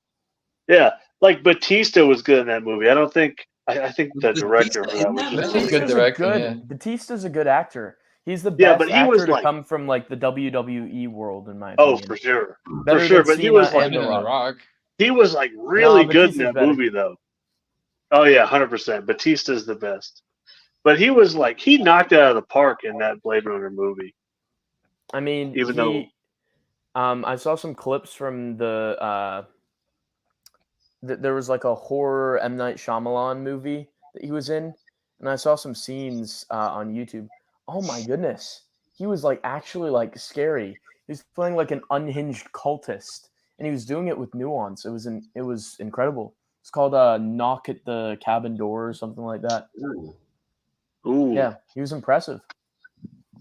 yeah. They need to be paying him rock money. Yeah. Agreed. This is off topic by a lot, but are you Sorry. guys excited for No. Oh, Are you guys you know excited what? for Dune? Yeah, Huh? I'm excited for Dune Part 2. Dune Part Oh, 2? yeah. I'm excited to see it in 2028. Well, Yeah. we'll see. Did they put it on the schedule for next year Or we yet? won't. I don't know. I knew it got delayed because what it did was it kicked out a bunch of Marvel movies out of the IMAX theaters, but then they moved it and then they lost. And then the writer's strike means that they want to have some stuff for next year. Dang. Hopefully, I heard that they're gonna do a Dune Messiah as well as like a movie. I heard about Dude, that would be sick. I heard that was gonna be their third movie. They were just gonna make it one. So like Dune is Dune Parts 1 and 2, and then Dune Messiah makes up the third. So I'll be honest. Keep going. I haven't read the books yet, but my dad is a huge Dune fan, and he was like, he pretty much begged me to watch the most recent movie. He tried to show me clips from the one from the 80s, and he was like, even he is kind of iffy on that one. Gotcha. Does he like the Kevin J. Anderson, Brian Herbert spinoff stuff? Is it Brian? I don't think he even knows those exist. Okay. I know he read the Frank Herbert books up to Chapter House. I can't remember if he read the whole series or if he only read like the first 4. I know a lot of people dropped off at God Emperor of Doom. I think that's no. Okay. 5th or 6th. What's the 6th book called? Let me look it up now. My memory Isn't is it God fuzzy. Emperor. God Emperor, is it? That's yeah. Okay. So yeah, a lot of people dropped off at God Emperor. Okay, so he did read all 6 because he knows. He like geeked out about it one time, and he talked about the whole thing. So I'm sure he read all 6. Okay, God Emperor is 4th. After God Emperor is Heretics and Chapter House. Yeah. Okay. So he definitely read all 6 because he's talked about all of those. But yeah, I don't know. I don't think he knows about the Frank Herbert, or I'm sorry, the Brian Herbert and Kevin J. Anderson stuff, but I know for a fact he's a huge fan of the first set by Frank Herbert. But as far as like the film goes, I'll be honest. The first time I watched the most recent one, I was kind of confused by what was going on. There's not a lot of exposition. Slow. Yeah, it's slow and it's light on exposition. And dramatic pauses. Oh yeah, a lot of like Christopher Nolan type, music blares that get like really loud for no reason and then get quiet again. But I will say, I enjoyed it the first watch, and then the second time I watched it, I kind of knew what was going to happen, so it allowed me to sort of dig into like the political stuff, all the scheming that was going on throughout the movie, and it was much more enjoyable the second time I watched it. The first time I watched it was on an airplane, so I could barely hear any of it. Oh, so that was a horrible experience. The second time I watched it, it was a bit better because I was disappointed the first time I watched it. Yeah. And I could barely hear any of it. It would just be blaring music that would make me take the earbuds out, and then there would be such soft dialogue that I couldn't understand it. Airplane movies are a horrible experience. So the next time I watched it was pretty good. But we lost Brady, I noticed. Yeah. It's okay. What was I going to say? It's our podcast now. I mean, Sam, we hijacked it. It's practically Sam's channel anyways. He's appeared on like every video. Kind of. But yeah, I thought the acting in that movie was phenomenal. Yeah. It's pretty good. What Timothy, how do you say his last name? Chalamet. Yeah, Chalamet. I thought, I'm not usually a fan of like the pretty boy actors or whatever, but I thought he was really good. Yeah. Do you guys want to talk about Tales of the Jedi? The Filoni one, of course. No. The one with Count Dooku? Oh yeah. Imagine someone reads this, and as they're reading through like the Naga, my dogs are barking. Bro, F. Imagine though if someone's like reading through the Tales of the Jedi comics, and as they're reading about like Naga Sadow, Marco Ragnos, Ludo Kresh, they're just thinking the whole time, "Where's Ahsoka?" Like because of what the new show has done. And I keep expecting her to show up. Bro, that made me actually mad just now, bro. And or like, where's Dooku? Why isn't Dooku on this panel? Yeah, what did Dooku train Marco Ragnos? Was Marco Ragnos Dooku's master? Man. I'm about to blow up. Then they're like waiting for Ahsoka to come save the Daragons. Don't be disrespecting my man Count Dooku like that, okay? Oh no, that Count Dooku. No, we know Count Dooku, but that one is Count Dookie, bro. Yeah. You know, that's not him. Count Dooku. Count Dooku. Count Dooku. Yeah, usually Brady comes right back, but this is a little wild. Gone. Hold up. Marco Ragnos got him. Oh no. Marco Ragnos dragged him into chaos. Yeah. His spirit popped out. He had a blue hand reach through the screen and he got pulled in. He's active on Instagram. Yo. Yeah, my internet. Oh. Hold him up to the mic. Are you able to come back? My Chrome's all messed up. Oh. Is the stream still going? Yeah, we're here. Yeah. We took over your channel, man. Well. Sam's you've left it with Sam. You've left it in good hands. Oh, Brendan says you left it with me. You left it in good hands. Hey, you tried to get me to 200. I'm not that good, okay? Chill. That's like 95.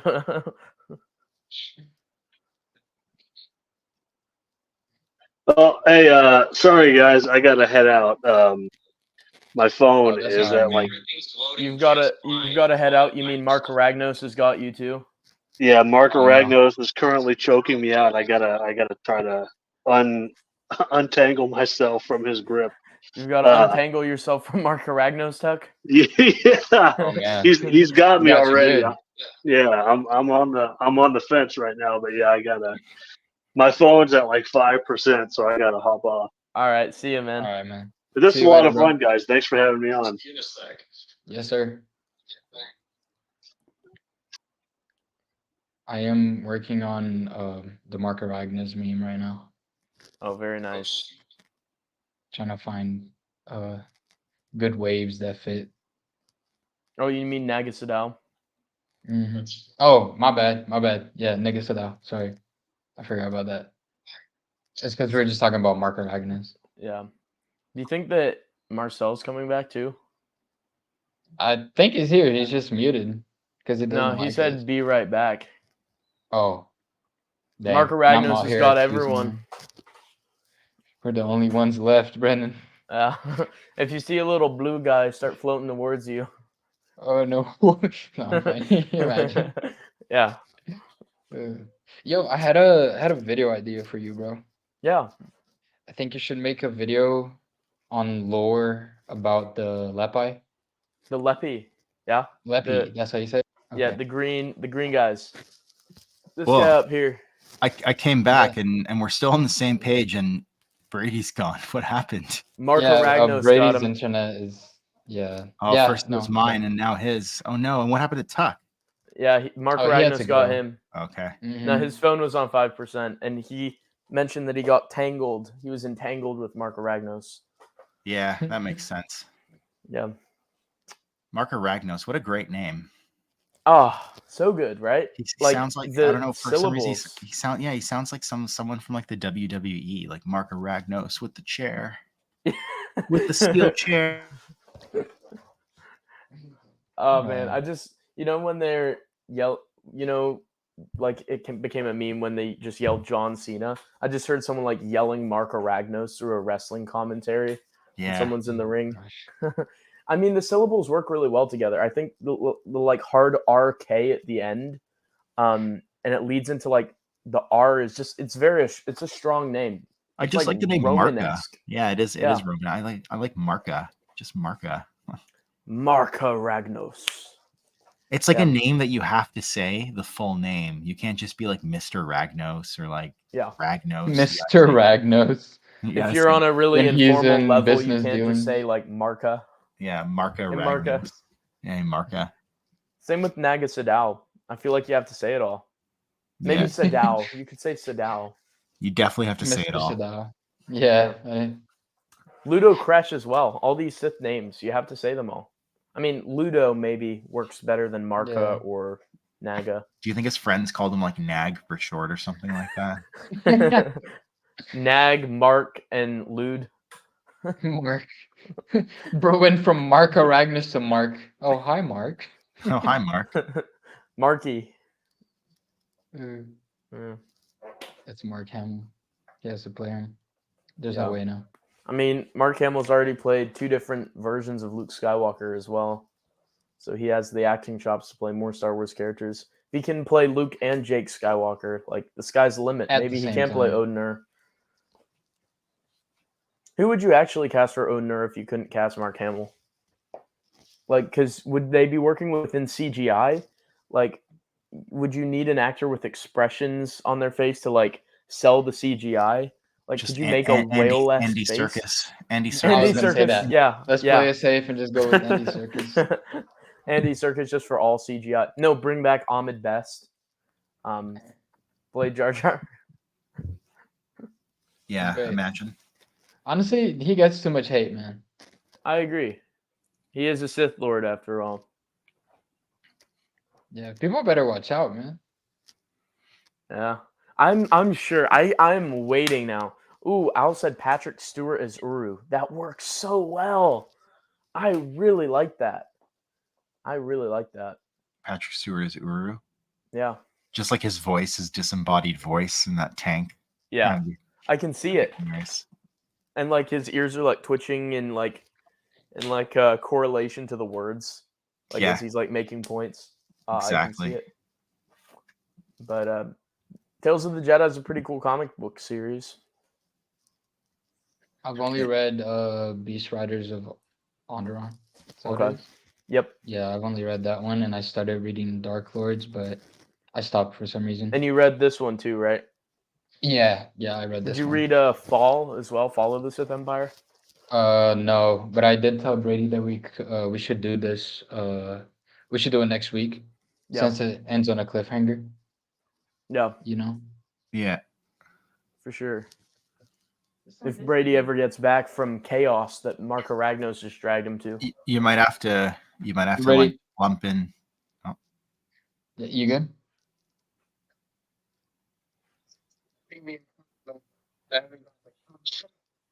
Can we invite you? What? Can we invite you or no? Let me send it to him. Oh, Brendan said he's sending it to you. I don't know that we can invite him back into his own stream. Well, maybe. I'm sending the link, right? The link on the top, or the URL, the URL code. Okay. Do you think that'll work? Maybe, but I think he might not be able to do anything with the stream. It's just gonna be a forever going stream. That's so funny. We could say whatever we want, get him canceled. I'm just kidding. I'm totally kidding. I mean, we've got cancel me. We've got cancel me. If it was my channel, it would have been fine. Okay, but let's not do that to Brady. No, man, I would never do that. He's a good guy. I mean, we've already got cancel me on the stream, so we're already pretty much canceled anyways. Yeah, no, cancel me, not Brady. He like takes all the sins onto himself, sacrifices himself for the rest of us. Yep, he's like, no, don't cancel them, cancel me instead. That's what I'm here for, man. That's what I'm here for. I will pay for their political commentary. I'm the token inclusion character in all of this. Here, okay, I'll say the first controversial statement. The Sith Empire and Golden Agent of the Sith did nothing wrong. Yo, look at that Matt Wilkins picture. Brady, Woo! I'm back. are He's you back able? from Can the you dead. control the stream though? Are you able to like kick people and like bring them back and stuff like that? Do you have like mod powers? I Austin don't know Powers. what I can. I don't know what I can do on Presumably my you phone. do. Yeah, presumably you do though, because you were able to add yourself back in. And, like one of us didn't add you in. Oh, Brandon sent me the link, and I just hopped in that way. But I also, Yeah, but wouldn't you have been like backstage, quote unquote? You'd have to like add yourself to the actual I stream. think as I probably have admin abilities. Amazing. So then you Oh, can end the good. stream. It's just So we not gonna, can it's gonna end go the on for stream. like 8 hours or something like that. Right. I don't know what happened, but my Chrome. We just get to stopped hear. working. Marcel, aren't you recording Civilized Age tonight? I don't know. We'll see. I Okay. haven't received anything, so If this just keeps going for 8 hours, you'll just keep it rolling, join with a different thing, and we'll hear the more Civilized Age going on in the background, yeah. like an early leak. Oh my god! You heard it here first, folks. Wat, did- was that Wat Milkins I heard? What? Oh. Matt Wilkins. Ugh.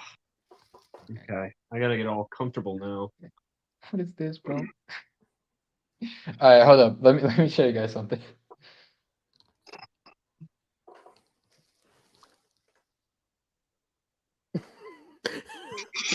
What the heck? What We a got what this a, one, too. what a Chadley picture. Oh no! Oh god, did you modify these pictures? No, that's the No, that's how it canon- is. You didn't see him earlier with the do-rag on. Oh my god. That's I didn't even notice it. That's the Veach cut, or I guess KJA cut. Oh, gosh. Oh my All right. gosh. He's about to drop like the illest record. Why does that Have a fit mixtape. so well in the second picture? It looked like that's how he is. Like, it What, looks you mean like that's the his front haircut. facing one? No, the side facing one looked like Oh, the side facing one? Yeah. it looked right out of the comic. Wow. Uh, I wasn't man. expecting to see Nagasadao with hair today. I'll say that. Yep. He gets this in the next issue. It works. Oh yeah. No, this is canon. This is canon. He starts Yeah, using yeah. Rogaine. we need to call Joe Bongiorno and have Supernatural Encounters updated to mention that Nagasadao had hair for a couple battles. Funeral for a Yeah. Dark Lord. The reason why he gets into a fight with Ludo Kresh is he rips off Mark Aragnos' toupee and like throws it on his own head. He's like, I am the new Dark Lord. The It's drip like a was crown. deadly. It's like a crown. Yeah. Yeah. It's like the Mandalore mask before the Sith. Yeah, the They have to toupee rock the crown waves. of the Sith. Actually, when the Emperor takes off his hood, he got waves. Palps? Emperor Palps? Yeah. The Wow. one and only. Yeah. All right. Let me. This is stupid, bro. It is crazy to think about that Palpatine has offspring. Liam C. Spider and I were talking about that the other day because he heard about Jedi Prince and he was like, wait, so Palpatine has a grandson. That means he has a son. So that means Palpatine was able to have a son. And so he was just so confused by that. And I don't think about that as being crazy anymore, that Palpatine has a son and a grandson. But it is kind of wild that is like canon lore to the expanded Yep. universe. Like, that's actually kind of wacky. No, it's fine, bro. Filoni said that it's fine, so it must be fine, right? Yeah, And Filoni we trust or what? sure. Abrams What? also said it was fine with Rise of Sure. Skywalker. Oh gosh, I forget about that guy. I hate him. Yeah. It's all right, though, because Tales of the Jedi is amazing. Can we scroll down the page a little bit so we can see some other amazing artwork? I know Tales of the Jedi is amazing. I love the Dooku stories. The Ahsoka ones were good too, but I'm just kidding. I love Yato on that. She's great. Oh my gosh. Even if it was a Disney canon show, if they'd like showed the Ulick versus K. Keldroma fight, I would have tuned in for that. You know, No, I would have watched no, you that. wouldn't have. You would have been like online complaining about how they stole something else from the EU. Don't lie. You might Honestly, be I right. understand. Oh no. I'm Okay. back. Okay, he's back. Okay. Okay. All right. Well, All what- right. I would watch it. I'm I just haven't kidding. been I'm watching giving this stuff. you a No, hard no, no. time. I actually think I would watch it. I would have Here's- watched that. Look at Mark Aragno. Look how he's drawn. He's so sinister. And look at that giant medal. He's like one of those rappers with like the giant clock on his chest. Oh yeah, the Yeah. chain. Yeah. Bro, I'm telling you, Mark the Sith Aragnos head is drip, dropping man. the illest album of the year, Marcel. You Yeah. were right. That headdress. He's like a Freemason with that headdress. A Freemason. I thought we weren't getting Brady canceled. What? Okay, so What's wrong with the Freemasons? I heard cancel me getting canceled. I heard everything Sam said because he was calling me on Discord, so I heard Yeah. all of his dialogue, but I didn't hear your guys'. You didn't hear and the I'm like, context? Oh, well, I said that now that you're no longer here, that we could just say whatever we want and get you canceled. And then Sam was like, no, we can't do that to him. He's like, you could do that to me Cancel on me. my channel, Cancel but me. yeah, but not Yeah. for Brady. So we kept it PG and light while we waited for you to return. Look at this sick sword battle, though, that's going on in this issue. oh my gosh! Like I was just gonna ask you guys, what do you guys think of this duel of the Sith Amazing. Lords? It's incredible. Look, It's looks like a ancient. ship in the background. What? Where It's did ancient, right? Sorry, where did Tuck go? Oh, he His had to phone was go. gonna die, and he got entangled with Mark Aragnos. I consumed his essence. So Oh my gosh! yeah, now like Shang Tsung in Mortal Kombat, his soul is now mine. So Oh, wait, man. does consuming his essence mean a part of him is still retained in you? Or are you about to like say Only some his negative power. Only stuff his about po- supernatural encounters? Yeah, only his powers. The rest Only of his him is powers. gone. The rest So of him you- is You have access to Paulus Obliterated. temp emojis then. that's right. I actually have a cigar in my mouth right now. You guys can't see it. Captain America shirt. Yeah. Is it weird that I picture him being that way, even though I know that profile picture is Paulus Kemp and not him? I picture Yeah, I him don't know behind what the he looks keyboard like. with the cigar and the Captain He's- America shirt. He's 24. Yeah, he's closer to my age than he is to. Paul Um, Escapes. Yeah.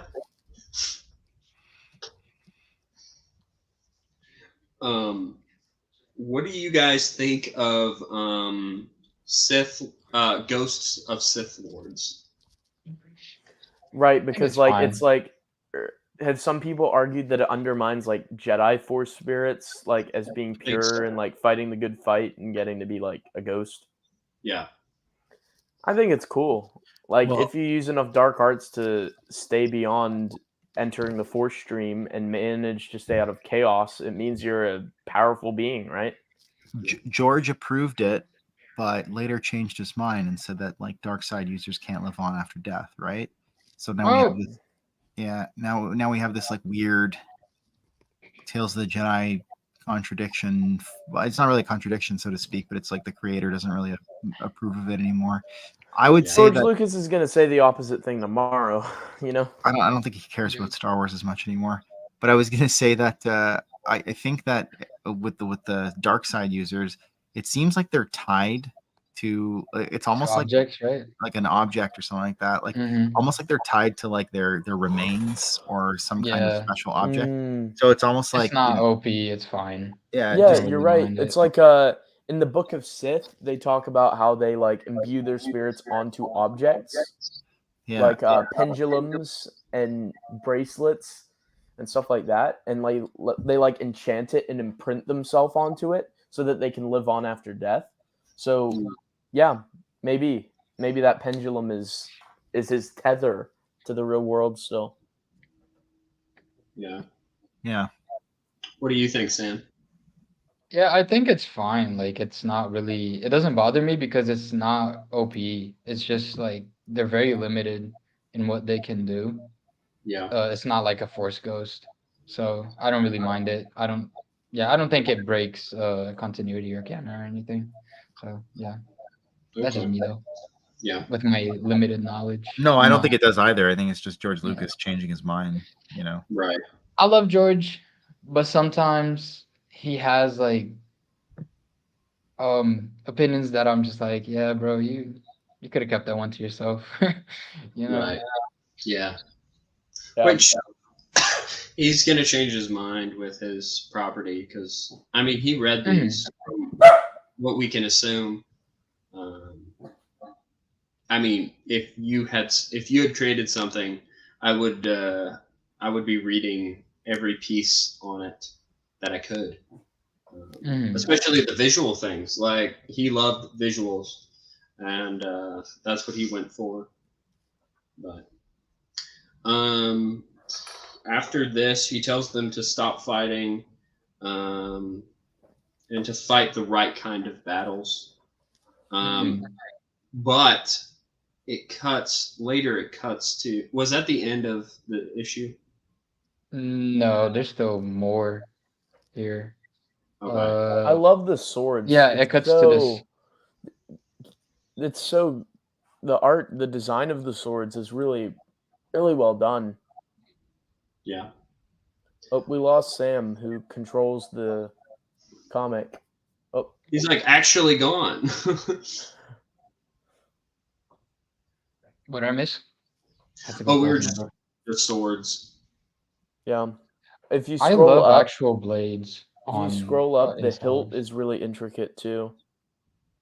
I want to make that. Yeah, the hilts are great right there. I Ah, like they're so good. the four-way guard on the sword. Yeah. Also, look how jagged it is. These swords are jagged. They're primitive. Jagged There's all these fell. Oh, okay. jagged fell. Sorry. Wait, where did he fall? Is and this with my a sword, I Easter egg? jagged felled my enemy. Oh. I love this this image up here with them kneeling to Mark Aragnos. It's really powerful. Yeah. Does anyone have any more comments about this sequence here? I just think that in this panel at the bottom where it's Sadow's face, he looks like Imhotep from the Mummy. He does. You're right. Yeah. He just has that piercing gaze. Yes. And the like nose structure as well. And look at that guy, the guy in the panel right next to him on the left, just giving side eye. Oh, you want to talk about side eye? Hold up. I'll show you no. side eye. I'll show you side eye. Just give me 1 second. Where was it? Was it number 2? Hold up. Well, we're on number 2. Okay, found it. Hold up. You see that? Yeah, that's like that meme being like, what did I get myself into? Which also makes sense because they're in chains. Yeah, this one, another side eye too. Yeah. Yeah. All right. Yeah, I really love the tone of this though. Art like that with the like how he doesn't have limbs, like lower limbs, like legs.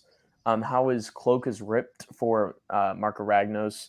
The imagery of the kneeling in these like ancient ruins, the imagery of like these giant like I don't know what to call them, tapestries that are being held by posts and pillars all around. People in chains. It's just so ancient, and there's something so gritty and intense kind of about Tales of the Jedi with the way the art is done that I think really defines the era. And I really wish, I love KOTOR, but I wish KOTOR had given us the graphics of Tales of the Jedi. I don't know if that was possible in 2000, but if it had been designed like Tales of the Jedi, that would have been so fun. So fun if like the world looked like Tales of the Jedi. Because like I don't think anything else in Star Wars has matched like the grit of like the visuals. You know what I mean?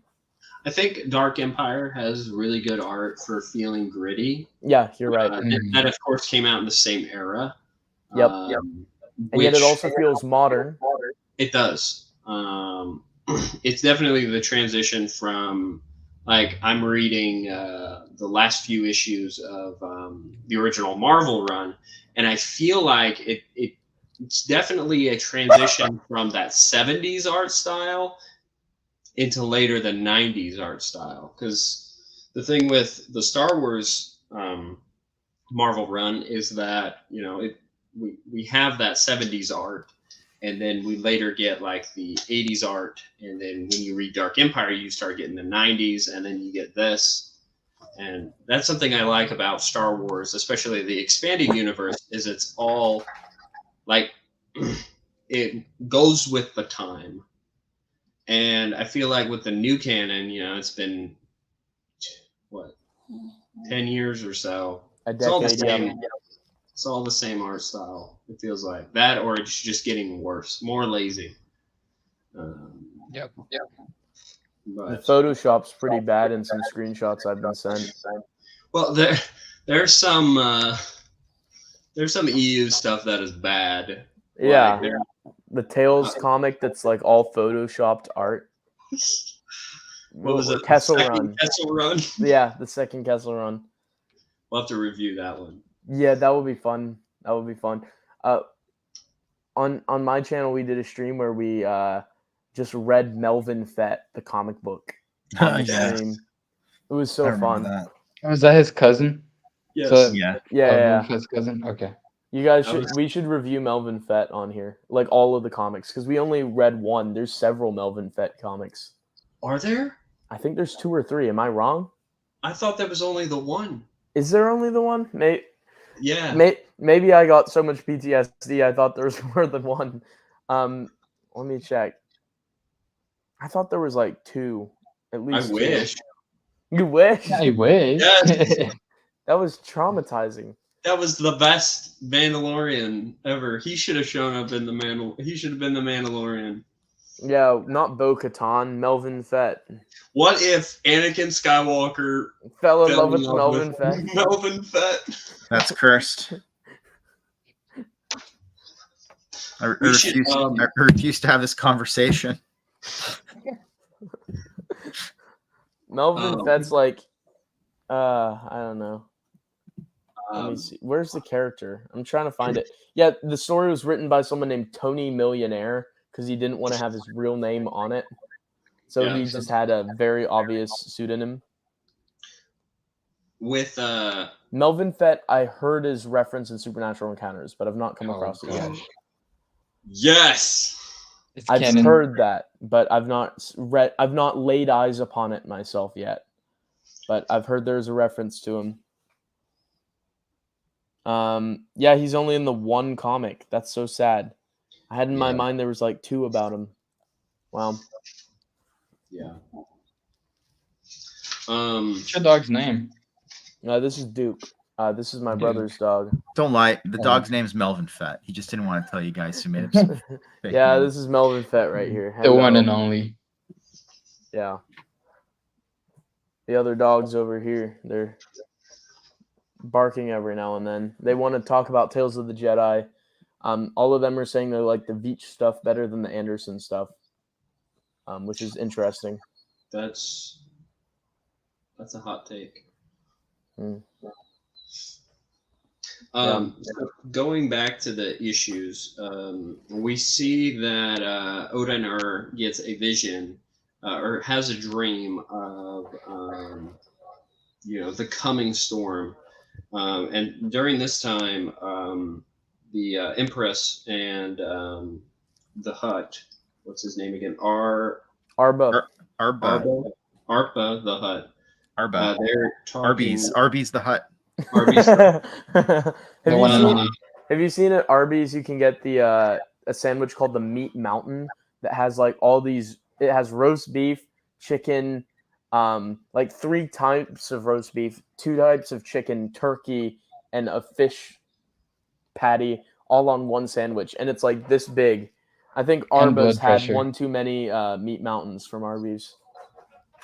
Jeez. The high blood pressure. Yeah, The heart problems. that's why he has to recline. That's why he's nice. Oh, because he's eating good food. Yep, there you go. Yeah. So he's telling the Empress about the whole situation with the Daragons, and he even says this. I know your arm of justice is long, Empress, but one other thing. Please don't let word out that I extend credit because he's a Hutt. So he has funny. to keep, So funny. his reputation intact, bro. I love it. He's a I good love guy, it. though. It's such good writing, is it not? It's brilliant. It's I love his great. hat too. It's like something like we Oh. have one of those things for a coffee table, and you just like turn it upside down and put a tassel on top of it. It's like a giant fez for a hut. Yes. So then Odinur talks about the darkness coming, and so they're like, oh, we'll go and tell Coruscant. But we cut back to the Sith on Korriban, and the Gav and Jory land, and they're like, we come in peace, we're here. They get captured. That's a great panel, isn't it? Yeah. This one? Yeah. Just like, this is great. It's The fantastic. costumes are great too. Very Yeah, they Roman. look like they would be Republic emissaries or something like that. Yeah. Yeah, for sure. They look very royal. Because this was all the clothing that they had. That all they had left because they had sold everything, I believe. Yeah. Like, this was their final shot. Yep. And She almost had none. Like, I don't think her design would fly today. yeah. I'm being honest. Yeah. Well, there's a lot of things that you probably wouldn't see today. Like you wouldn't see the slaves on Korriban. You wouldn't see Jory dressed the You way mean that in she was. storytelling? The name of the amazing Sith Lord would not be in this. Probably not, but I love In it. modern day storytelling, it's sad that we can't have stories with gravitas.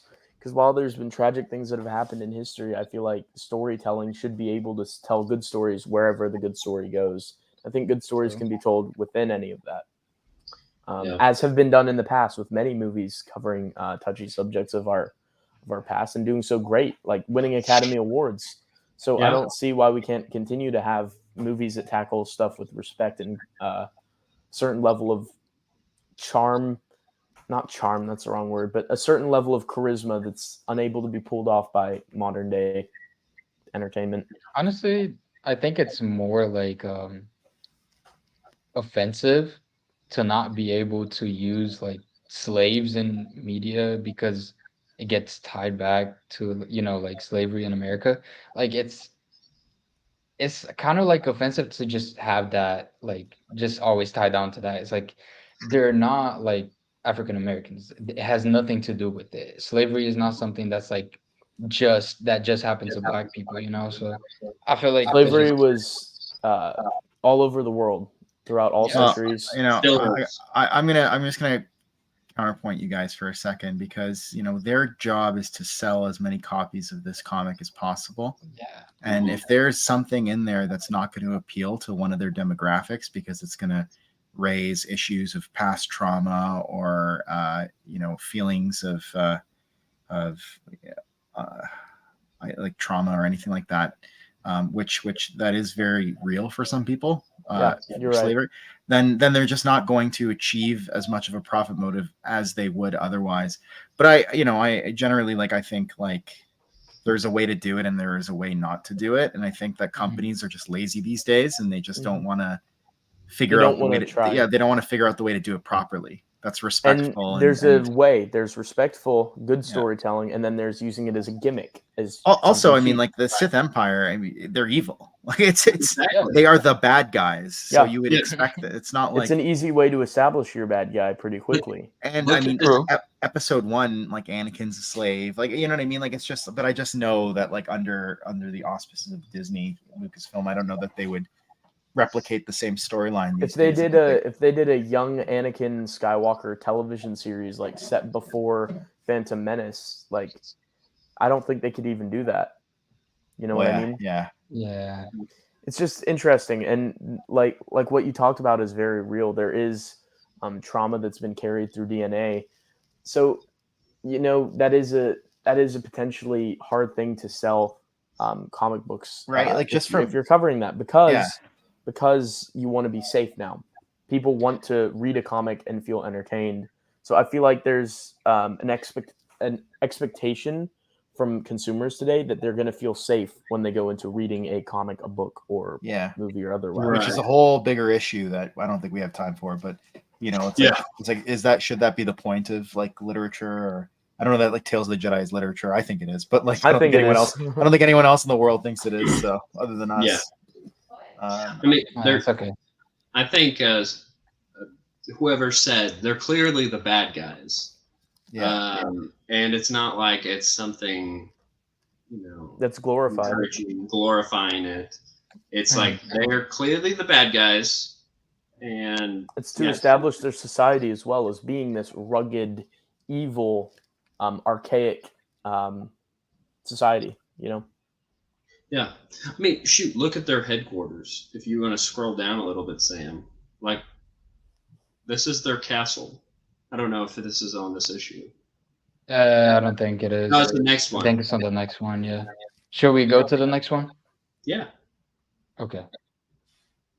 Is there a certain time you guys have to go? Probably soon for me, but I will drop off whenever. So don't worry. All right. Look at that. Look at that art. Right there. Look, boom. Clearly the bad on a cliff, yeah. Menacing. A literal stereotype of evil. Castle Grayskull, or not Castle Grayskull, Snake Mountain, castle up on the mountain. He-Man. It's over and over. If you're needing, whenever you think you're getting close to go, if you want to do your final thoughts, just let me know. Oh, absolutely, yeah, okay, I will for sure. But I'm not there yet, so okay. So here in their headquarters is where their council is. Okay, so one of the things as I was rereading this, because I've been very on the fence about Darth Maul's return in TCW, because I'm like, I was thinking about that. His organs cut off, all this, all that. Okay, but literally there's a severed head. I went, okay, never mind. And they go, it was just too stubborn to die, or whatever. You know, and I'm like, okay, Darth Maul can live. If being stubborn to die can indicate your survival. I'm actually wearing a TCW shirt right now, so so I guess that's I'm a cool going shirt. to defend Maul. Dang. Let me see that again. Nice. That's nice. Yeah, it's pretty neat. But yeah, like Imhotep this guy right there. Look at that, Imhotep. Yeah, Imhotep right there. Yeah, exactly. This guy Seamus, is that his name? Simus. Simus, yeah. He's just a living head that's too stubborn to die. Like Scion was too stubborn to die, just held his body together with sheer willpower as it's crumbling around him. So Maul can survive. I mean, losing his legs. I feel like we can accept it. It reminds me of like Futurama. I know you guys. Yeah. I know what you're talking about. I kind of want to watch Futurama.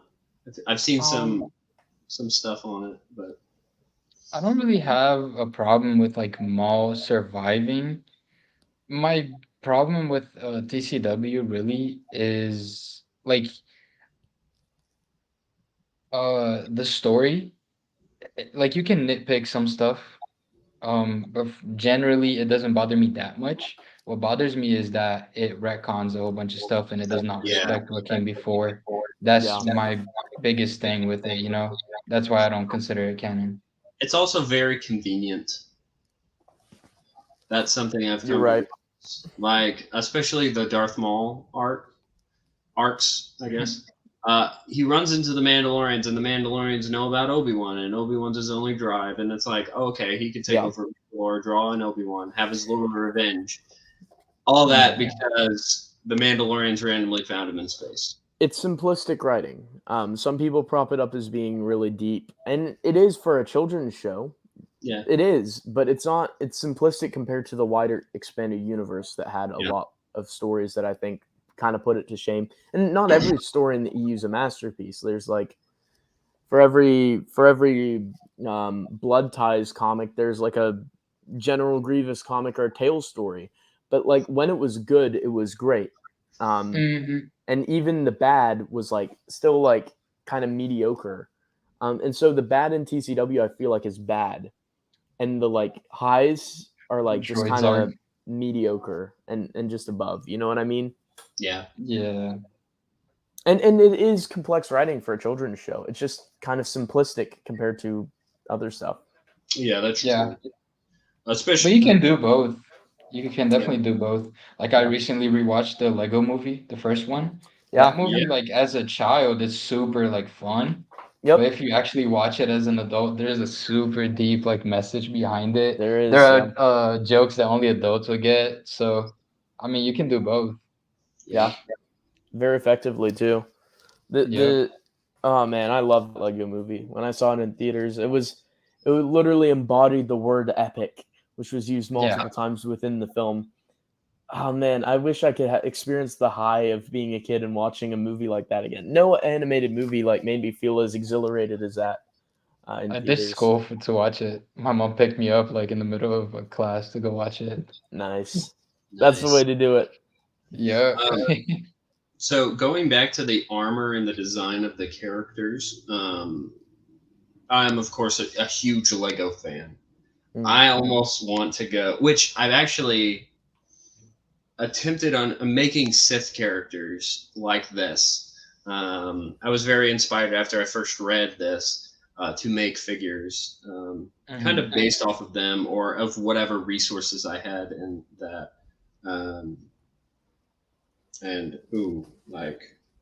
To wear this type of armor, to have it for a Lego figure, different things, like just to make this whole set, like council out of Lego. Oh, it would be so good. Oh man. The little head, Imagine like Legos built around a minifigure head. Oh, I'm making that. That and Uru. Yeah. I mean, you made a very good Waru minifigure Thank already. you. I'm excited to see the Uru. Yes. Wait, you made one of those? I made a Waru, yeah. Oh, I have not seen that. And he sent Luke swimming into it as well. Great. You guys know that one meme where it's the guy explaining? Yeah. the board? Yeah. With Right all there. of the. Oh my gosh. Wait. Hold up. That is that. Oh my gosh. That's really funny. You're just going through Tales of the Jedi to try to find meme material, Sam? Bro, That's I what had this meme whole show's material about. from Blood Ties for like 2 weeks. Like, and I was posting every single day. So That's secretly what this podcast is all about. It's just finding EU memes for Sam's Instagram. That's like the same picture. yeah. It's great art though. Is that a holographic display? Seems like it. It looks like it's carved into the wall.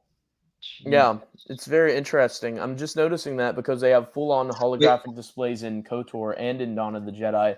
So if that is a holographic display, that's good that they have that in there. Is it a? No, it's not. I think it's carved into the PowerPoint wall. presentation, bro. Or it is. Or is it emanating from the wall? So his arm's over it, and you can see the shadow, but it doesn't cover. Oh, true. And so I think it's carving in the wall because of the shadow, but it doesn't. How would they have a carving of the wall for their map? Can I? May I? Yes. It could be some type of technology that like it shapeshifts the stone, because later on he's sending a message and it's like some liquid looking thing. Yeah, I remember that. So it could be that they have different technology, which would be really cool. And using their Sith alchemy to like master the elements around them. Oh, that too. Also, this guy, you see this guy right here? He looks like he would be a behemoth of a being if he got up. He looks huge, bro. Yeah.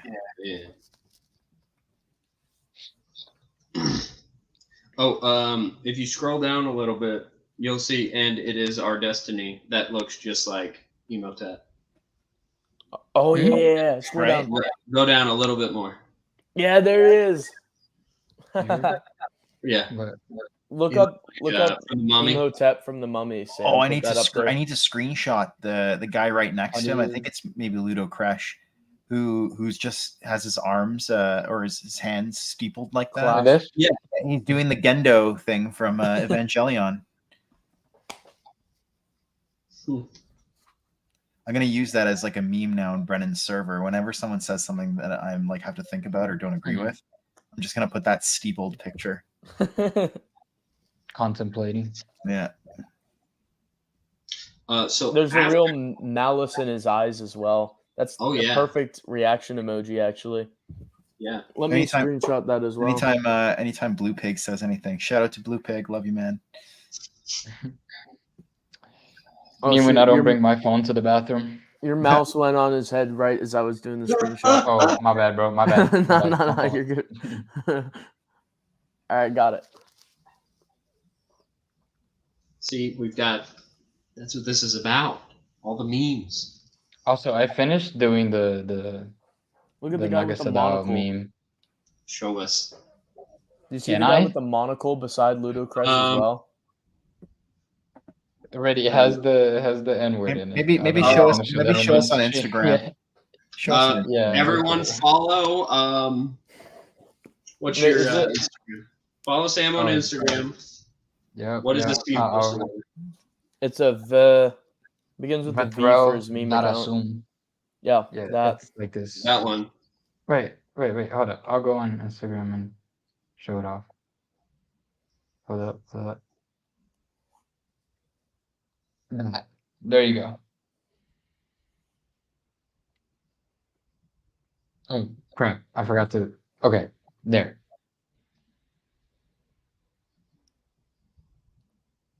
Did you post it? No, I haven't posted it yet. Oh, Should I post it?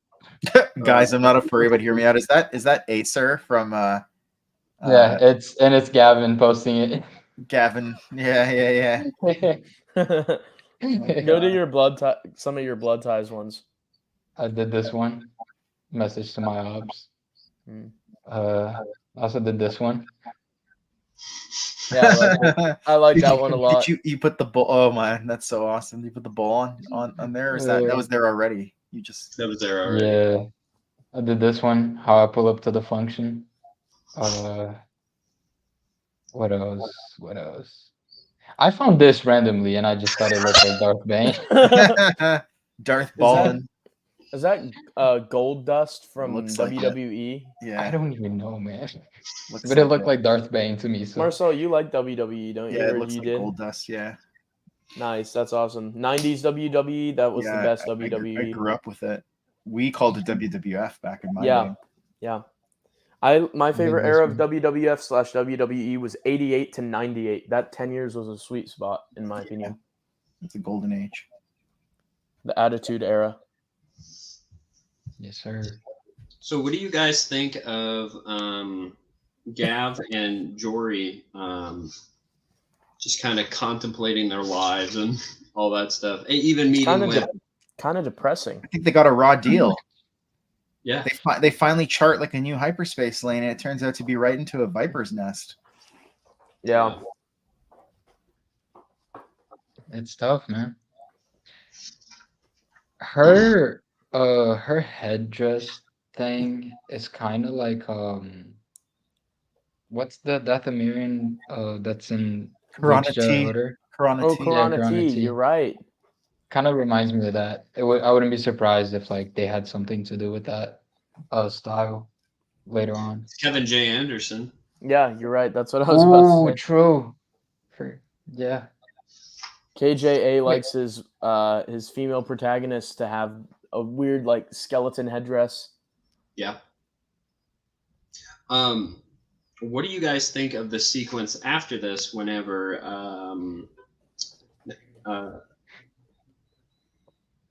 I'm trying to say his name. I'm going over it in my head so I don't slip up. Nagasadao.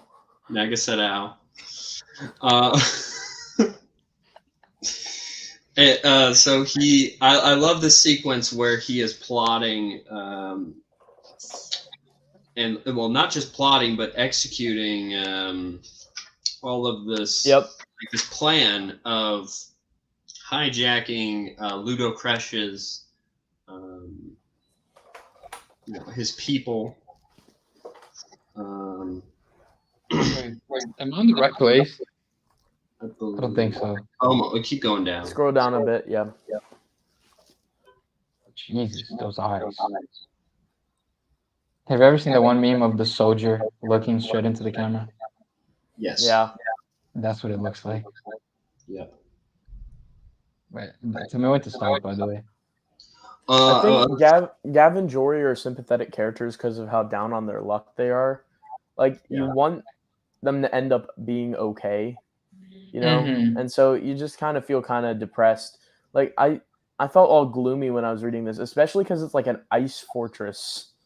Yeah. It's all like in the Chronicles of Narnia when Edmund's like in the freezing like that is very depressing, bro. snow. That is It's like one of the that. most depressing parts.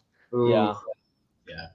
And his food's all frozen and his drink's frozen, and it's all sad. Yeah, Sure, we this want is to very watch. much. I recently started showing it to Peyton, and it was kind of Narnia. Yeah, Narnia. There were some themes and stuff that I don't know. I don't know if she was that into. I think she'd watch it if I was watching it, but she wasn't like, "Oh my gosh, we have to watch this." Gotcha. After we Yeah. watched a little bit of it. Once There's a little- Yeah, I don't think it would be as interesting to kids nowadays. And also, a lot of the stuff that we had when we were growing up would be kind of like gruesome and like traumatizing. It's for a little kids scary nowadays. for me. Yeah, I saw it when I was like 7 or 8, and I was a little bit like, eh. I showed her Lord of the Rings already. Oh my gosh, Brady, what? You showed her Lord of the Rings Before Narnia, yes. before I didn't use her- Narnia? Narnia is No, like This Narnia is is Lord like of the your Rings. introduction to fantasy. You just went all in. You were like Lord of the Rings, then Narnia. Yep. I think I did it like out of order too, because I went like Lord of the Rings, Harry Potter, and then Narnia. You did the reverse. The reverse. Yep. Oh man. Well, actually, no. I showed her the Ewok movies first. Oh, I that's think. the way to do it. That's the way to do it. And she was so like the second one freaked her out. Well, yeah, it's scary. The Science Yeah. Which and one? Marauders. The second you Ewoks haven't movie. seen the second Ewok movie yet, have you? Oh no, I have not. I watched the first one though. Do you know I the watched the spoilers first one with for my it? wife. I kind of know that everybody dies. Yeah, Yeah. in the first like 3 minutes. Yeah. Mm-hmm. Which is, It's- I think that's the best one. Yeah, me too. Because it's amazingly traumatizing because of that, and it's like, it's so good. The first one is kind of just like a Family Fellowship movie. of the Ring, but Star Wars. And the second one's Game of Thrones. Yo, Game of Thrones is pretty good. I watched it all. Up until a certain point. It might be good, but it's no Battle for Endor. That's true. Yeah, What It's is that? not a. That's the second Ewoks movie. Oh, okay. My fault. Wait, doesn't when have does that nice- happen? Is that Legacy? Because I searched it up and it said that it's like Legacy era. No, that's a fan theory. Oh, It supposedly takes place before Return of the Jedi, but after New Hope. And Sindel appears as an adult in the Black Fleet Crisis trilogy, which means that if she's an adult after Return of the Jedi and after the Thrawn trilogy, that means when she's a little kid is probably somewhere before Empire, something like that. I thought it probably. was. I thought it was between Empire and Return of the Jedi. Yeah. Okay. Maybe it's there. I think there's been a lot of contention about that in the fandom. I think the Ewoks cartoon goes first, then the Ewoks comic books, then the Ewoks Spanish comic books, the Ewoks picture books. Then some of them go before the cartoon, like pointedly or before the cartoon. Some of them could go anywhere in the cartoon, so you just put it between the cartoon and the comics, and then the movies, and then Return of the Jedi. So maybe that's all like in between Empire and Return of the Jedi. Because the movies, I think Logray is already tapping into the dark side a little bit. if I'm mistaken, ish. Like he's going into darker Magic. darker magic. Yeah. And I think that happens a little bit before the movies, because the overall theme of it switches. This dog is posing for the camera. Oh, hey. Technically, the first fantasy thing I showed Peyton was the Ewoks show.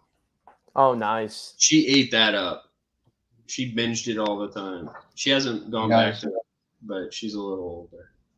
What's that? So, my wife is watching Ahsoka. Oh, my bad. Go ahead. No, you go ahead. So my wife is watching Ahsoka, and she walks in, and she's like, "They brought the Night Sisters back." Yes. What kind of bullshit is that? Apparently, they're from a different planet now. Nah. Yes. I heard. Wait. That's Marcel's theory. Yeah, I heard they're on Twitter. Dathomires. Yeah, no, but I heard on Twitter they're from a different galaxy or something like that. Yes. Yeah, I think so. What? What do you mean? I don't know. I haven't watched the show. Don't intend to, so I don't care. So, from what I've gathered, Ahsoka is trying to find Ezra and Thrawn because they got thrown into hyperspace by the whales, and they end up running into this place where some more Night Sisters are there. But that's another galaxy. How did they get there? Who? Then how are their Night Sisters away in another galaxy? They came from the other galaxy. So the Night Sisters on Dathomir are not from the Star Wars universe?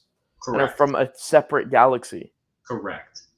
Or at least we were given, that's, I think, what's applied. Well, okay.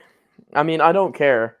Yeah. I just don't care about it. But like Marcel said, I'm not going to ever watch it. I just don't care. But at the same time, that's kind of concerning and confusing. I don't know what to do with that information. It's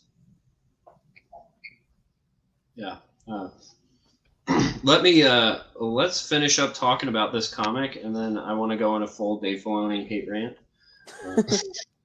That's my normal. Valid. Yes, and we can just Yo, look at the dog, bro. Yes. Yo, what the dog doing? What's the name of your dog? This is Duke, and my other dog Oreo is asleep right there. Duke looks like the dog from the Dog of Wisdom. The Dog of Wisdom. What is the Dog of Wisdom? I'll show you after we finish. Okay. He's a cartoon. Wiener. He's a wiener dog. This one. Yes. Dachshund. So is the other one. So in the story, what do you guys think of? Well, Chateau just kills his master, who is the head, just to basically frame it on Ludo Kresh so that he could become the Sith Lord. Yeah. He doesn't frame it on Ludo Kresh. Oh, he doesn't. Makes it seem like the Republic did that. The Daragons. Yes, he does it on the Republic. That's what it was. I think it's genius, and it's very Sith-like. So I think it's great. Mm-hmm. I forgot how complex this was. Maybe I didn't pick up on it whenever I first read it, but whenever I first read it, I would play. There's a mix of Sith music on YouTube. And I would play that, and it was like KOTOR music and stuff. Oh, it made it so much more engaging. That's what I do when I read comics. That's so cool. I've never played music while reading comics. You should try it, Brennan. Do it while it's a whole different experience, bro. Especially when like the music hits right as the scene starts and it matches perfectly. You're just like, oh my gosh, it's like watching a movie. Whenever I read Crimson Empire 2, Crimson Empire 3, Council of Blood, the Imperial Navy theme. Like, nice. Or at least that was that's awesome. it was. But it was just like, ooh, sucked me right in. Could medieval music like work for Tales of the Jedi? Look up look up Star Wars Medieval. Mm. There's that. That's great. I love that. But I think that would work very well.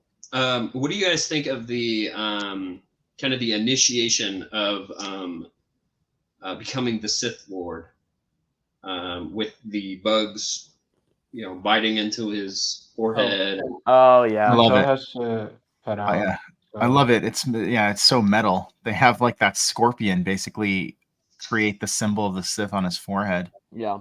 Right. That I really like that. I think it just adds a lot of color to like these people and their culture, and I think it's great. But I did want to, I got to head out unfortunately, but I did want to summarize my thoughts real quickly. I like Golden Age. I like Fall of the Sith Empire. Tales of the Jedi as a whole is my favorite piece of Star Wars media outside of the original 3 films. It's my favorite part of the EU. I think that these 2 arcs are weaker than the rest of them, but like I said, it's like the worst of the best for me. I think the art in here is epic. It's pulpy, but like in the best possible way. Yeah. I think that they introduce a ton of great new elements. Like, we see Korriban, we see, Sith alchemy, all this stuff that was just later used in both the expanded universe and in the Disney stuff as well, because it's so good, right? They can't think of anything better because this is, kind of the apex of what we all kind of imagined the Sith to be at the time. And I'm forever grateful that this series exists. I by no means do I think it's perfect, but I think it hits the spot, and it hits the mark. So, again, thank you for having me on this stream. Hopefully I'll be able to jump onto the Fall of the Sith Empire, because I think that arc is even better than Golden Age. I think Golden Age is probably the weakest arc, but it has to be in a sense, because it has to set up everything for Fall of the Sith Empire. And in my opinion, Fall of the Sith Empire should have been like 50 issues. Anything that has to do with like the Great Hyperspace War or the Great Sith War should be like 50 issues. Just 50 issues exploring every aspect of the war. You could have written a novel during that time. But it is what it is, and I'm glad that it exists, and it's pure nostalgia for me. But I think I do think it holds up. Just going over it with you guys, like look at this dude, look at these guys holding up their swords and basically swearing their allegiance to Naga Sadow, while he's wearing his Egyptian headpiece and stuff like that. This is awesome. This is you don't see stuff like this anymore. I feel like not just in Star Wars, but in comics in general. And so, yep. It's almost like it's like tales of a bygone era, and it maybe because I was a kid, but the world was a lot simpler back then. It felt like, and Tales of the Jedi recaptures that for me. So I will be sleeping well tonight, thinking about my youth and how great it was to experience this for the first time. Yeah. Nice. All right. Those are my thoughts. Thank you. Thank you. Yeah. Take care, guys. See you soon. See ya. See you, man. See ya. I'm not leaving, but I do have to go pee real quick, so I'll be right back. Okay. Yeah, you're good. Bathroom break for Sam. But before that, just because we're gonna jump into the next issue, and my ADHD self is gonna forget about it. Where is it? Oh, this. He uses this to send a message. Yeah. And it's a liquid. Right. That's what I was talking about. Yeah, That is very interesting. One thing I thought of when we were talking about the bug initiation, that's again like the Mummy. In the Mummy, there's like bugs crawling up people left and right, So there's a lot of parallels, I think. Okay, I'll leave it on that. You guys can talk about it. All right.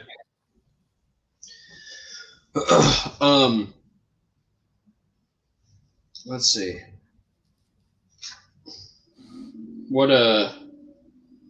Okay, so I wish I could control his screen, but do you have anything to say about this? About this, it's great. Like how Marcel said, Sith symbol, Sith talisman on your forehead by a scorpion-looking alien thing. It's so metal. Like you summarized it perfectly, right? Absolutely phenomenal art. It's gritty, it's violent, it's gory, and it's exactly what you'd picture the ancient Sith to be like. And that's why it feels evil and like arcane and archaic when you flip through these pages for stuff like this. It really helps with the tone, I believe. Nice. I do like how they kind of translate some of this stuff that's set up here into the kind of newer stuff, like Knight Errant had some Sith Lord stuff. The Vector storyline, Yep. even Legacy. Yeah. I feel like everything Sith related that is supposed to be like ancient into the new era of Star Wars gets it straight from here. Yeah, I completely agree. Even I believe it's whose holocron does Count Dooku send Quinlan Voss to go find? Darth Undeadu's. I Undeadu. believe. Yeah. When was Darth Undeadu? Darth Undeadu was featured in the Legacy comics, but he's a character that's just been mentioned. We never saw Darth Undeadu, like his actual life. He's one of those. But Quinlan also got to take a look at Darth Bane's holocron as well, as told in the rule of the Book of Sith. I'm gonna have to go feed my dogs. I might be able to rejoin after that, but they eat at 8, and I just realized it's 8:06. So that's why he's making all this noise. I got you. So I'll stop my cam and see if I can rejoin you guys after. Okay. All right. I am gonna have to go in about 30 minutes, so we'll go. I should be back before that. Okay, cool. So after this, I believe is it the new issue that starts after this? No, we're already on the new issue. The last one was like we already started it, and I think it's the last one too, right? No, we have another one. If we speed through it, we can finish it. Yeah. Which a lot of it is just action sequence. Yeah. Which we start off here. The Empress is talking to her people about the vision that Odener is having, and a lot of them are questioning it, and they're saying there's too many struggles that we have to really deal with. Why would we believe this guy's dream of the myths? And it kind of adds, like, it's kind of nice that a government ruler trusts the Jedi. Because I feel like that's what's that? Kind of. I feel like the Jedi shouldn't be involved in politics. That's my only thing. Right. And they kind of have to play politics, so it's just I don't know. They do. But it's interesting that she trusts the Jedi enough to mention this because she knew that she was going to be treated like this. I think even they were like, let me say it. And then she's like, no, I know how to talk politics. Which they're on Coruscant as well, which it looks beautiful. Ancient Coruscant. Like, it's still a city planet. And that's wild. They got the pyramids. Yeah, they have the pyramids. Which everything in here is like very, Egyptian inspired from this era. Now, are they saying that the Star Wars characters here built the pyramids in real Earth, Earth in the Star Wars universe? The Though Yorb were pyramids, also. There you go. Let's see. There's more. We're on a Sith planet, which I do like. What's that? Before we go ahead, can we just talk about this guy's design? Just throw away design. Random guy. But it looks fire. Sorry to interrupt. I'm going to have to head out, fellas. It's ice cream time. Oh, ice cream time is calling. Thank you guys for having me on. What would you rate this out of 10? 8.5 to 9, just because I think there's better Tales of the Jedi arcs to follow. But I love Golden Age so much. All right. Well, thank you so much for joining us. Oh, you also have to change your avatar on here. Oh, yeah. I haven't changed it yet. Yeah, you're right. I just realized that now. I will do that after this. And thank you guys so much for having me on, as always. It's always an honor. So thanks for the invite. I appreciate it. Yep. Hope to join for fall, just like Marcel said. We'll probably do it Also, about the same time next week. Okay. I'll have to see. also, remember the video idea I told you? Think about that. The Leppy video. Yeah. I will Yeah. add it to the list. I currently have 49 main videos on my to-do list. About 20 of those are like I've already started work on about 20 of those. So I will fast track it. I'll try to get that up sometime early October. I think it's a great idea. Specifically, what about it? The history of the Leppy or characters? Yeah, just the history. Because sometimes when I'm interested in the subject in the EU, I just try to watch like a general video about it. Yeah. And I try to find one for the Leppy, and I couldn't. Leppy are super cool. I'll definitely do it. After that, I'll do some Alright. other obscure species. Maybe could be That'd fun. be cool. Yeah. Yeah. Absolutely. Alright. Thank you guys for having me on. Thanks for the idea, Sam, and the logo, which I'll change sir. right after this. I'll see you guys. See Alright, ya. man. See you later. Well, hold on. Always two there are. No more, no less.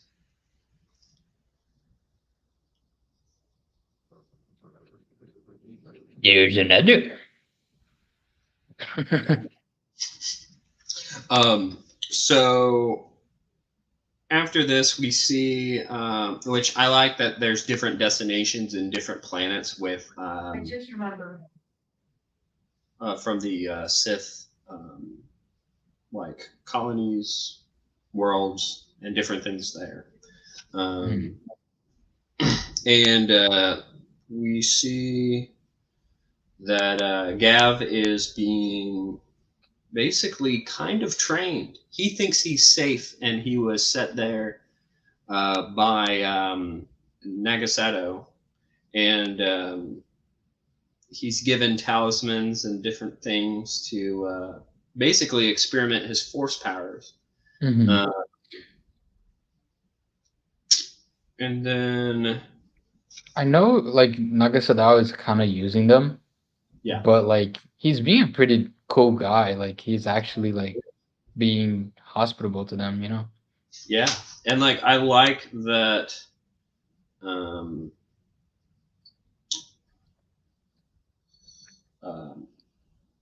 Like the relationship between them, like it's kind of a, them being safe. He's even like, you know what? Not the Jedi are evil, or he's like, hey, you have potential. He's being very manipulative of him, but in a not manipulative way.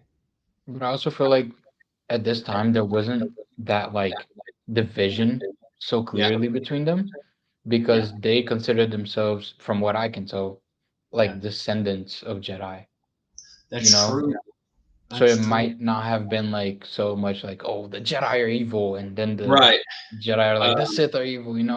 It's kind of like a blurred line between. I mean, they grew up learning that the Jedi were what they came from, and it was actually. It's interesting to see that this is the storyline that starts that rivalry between the Jedi and the Sith. Poor Odin Orr. Like, he was the one that foresaw. I mean, for the most part, the fight between the light and the dark has been on, forever. But, the Jedi and the Sith, this is where it begins. They end up breaking in Nagasadao's crew break in to steal the ship. No, wait. Is it Ludocrash that does that? Can't remember. No. Ludocrash has the ship, and then Nagasadao goes and steals it, and then promises the siblings that they can leave. And then he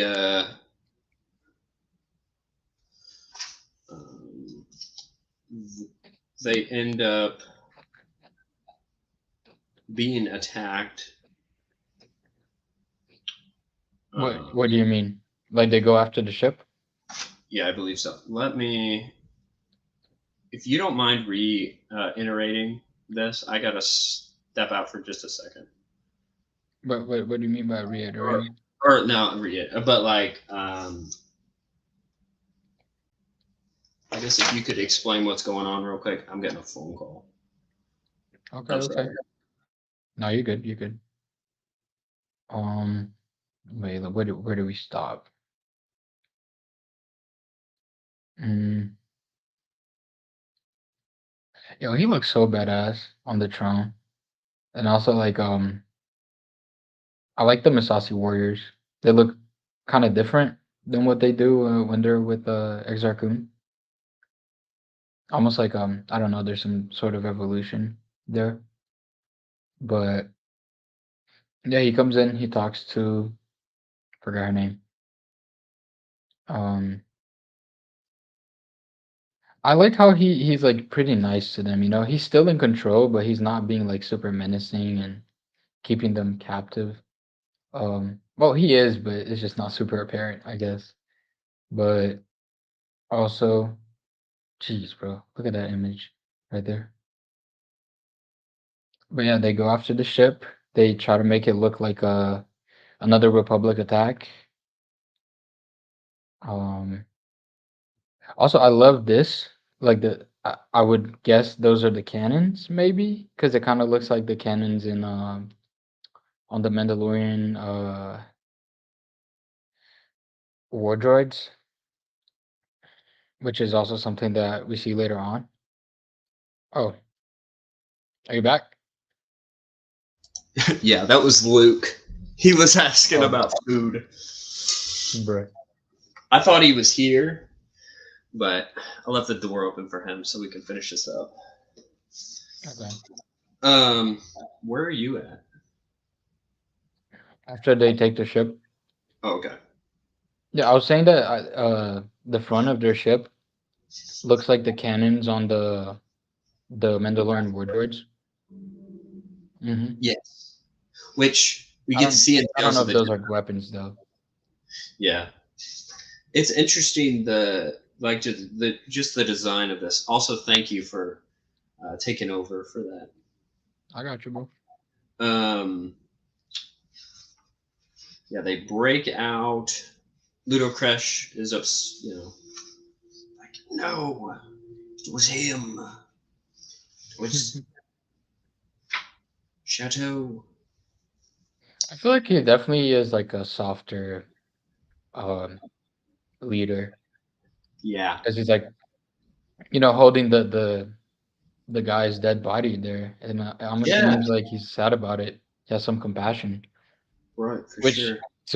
like in my opinion, it would make him a weaker leader for the Sith, at least. Not like in Yes. general, but just for the Sith. Yeah. Oops. Oh, you good?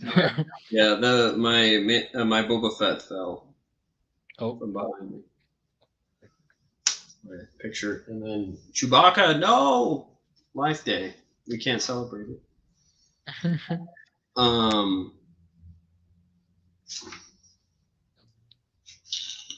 he meets up with these two dudes. Yeah. And then his private world, which is wild that all these Sith Lords have their own private world. I wish they would elaborate more. Like, this should have been a lot longer, which, of course, they had to sell it. And they could only do so many. But they end up striking against Nagasato.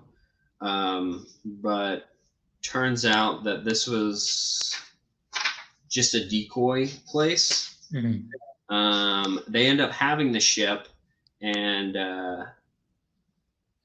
he tells Jory that she has to leave, and she's like, "Well, what about my brother? You have no choice." And then Gavin realizes all this stuff that's going on, which Gavin kind of looks. Oh, did we switch? Okay. Yeah, we did. I was kind of like looking for that, but yeah, no, I got it now. Gavin looks drawn a bit feminine in some of this. Yeah, like right here. Yeah. On this. Yeah. A little bit. but it's whatever. But yes, it was a decoy base, and Jory ends up leaving, and I really like the relationship and the compassion that Jory and Gavin have for each other, because she's like, I don't want to leave him, but I need to survive. Mhm. And then later, I actually told my sister to read these yeah, because it reminded me of her. Ludocrest, which I do like that he dresses up just like Mark of Ragnos, like with the Mhm. horn, like he's like, I'm the next one, but everyone sided with He couldn't Nagasato. possibly be. He's too weak for that. Yeah.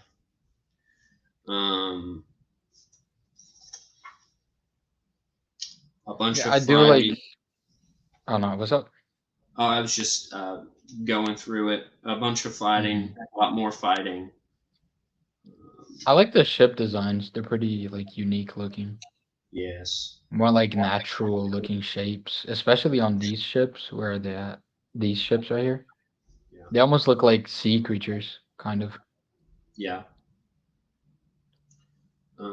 They also look like the Mandalorian shrimp ships. You know what I'm talking about? The weird looking Mandalorian ships. Maybe were they in KOTOR? I think so. Okay. I can't wait to go through those. Because I think I read this and then I ended up reading KOTOR. And I was like, oh, there's all this stuff going on here. Which, ooh, there's some fantastic stuff there. I like that he said, at least my sister is safe and away from this awful Sith Empire. Mm-hmm.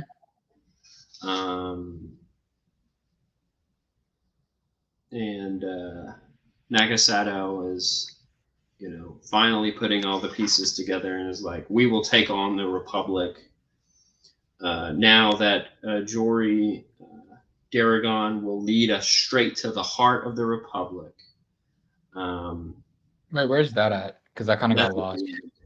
It's at the bottom. That's the end? Yes. I like how Nagasadao has the Sith Lord's own Masasi attack them. Yeah. Which shows like how strong of a leader he is and how like how much influence he actually has. Yes. It's pretty cool. For sure. Yeah. Oh yeah.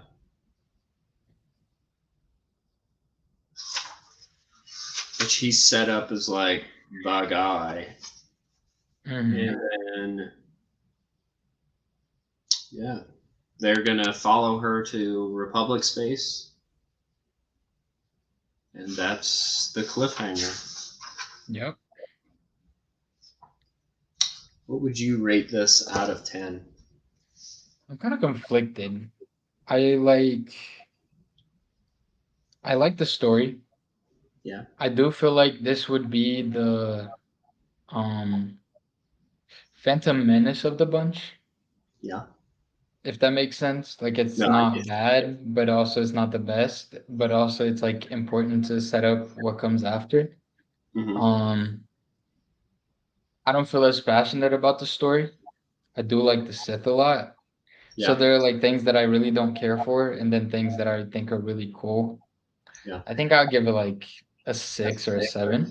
Okay. Not because it's bad, just because I don't feel as passionate about it as like other storylines that we've reviewed. I gotcha. I feel very nostalgic for this because it was my first Tales of the Jedi, or like one of the first ones. Early collecting EU comics, got me hooked on the Sith, different things like that. But I'm probably gonna put it at an 8 because I know there are things that are better. In comparison, I don't remember what I gave Darth Maul. I think you gave it like a 9.5 or a 10. 9.5? I think, yeah, no, I think I gave it a 10 out of 10. Pretty sure. Okay. We should like make a tier list. Yeah. Yeah, because there's a lot that as I'm rereading these, I'm going, this is a lot better than this. This is a lot better than this. And so I'm That just would gonna be put good this, I'm to gonna put like this have at a tier an list and 8. just, you know, Yeah, yeah. I'll put this at an 8 because I know that better stuff will come. But my overall thoughts is I'd say it's fantastic and an essential piece of Legends to add to the collection. Fine edition. A very fine edition. There's the stamp. Do you have any final thoughts on this? I think I'm gonna change my score to like a 7, 7.5. 7.5 is a fitting score for it. I think. Yeah. It's not bad. Definitely better than 90% of new canon. But it's just like I said, I don't feel as passionate about it, and I do think that there's better stuff coming along. So yeah. Yeah. All right. Well, thank you everyone for watching. Next week we will try to get Tales of the Jedi: Fall of the Sith Empire. Spoiler alert, we know what happens.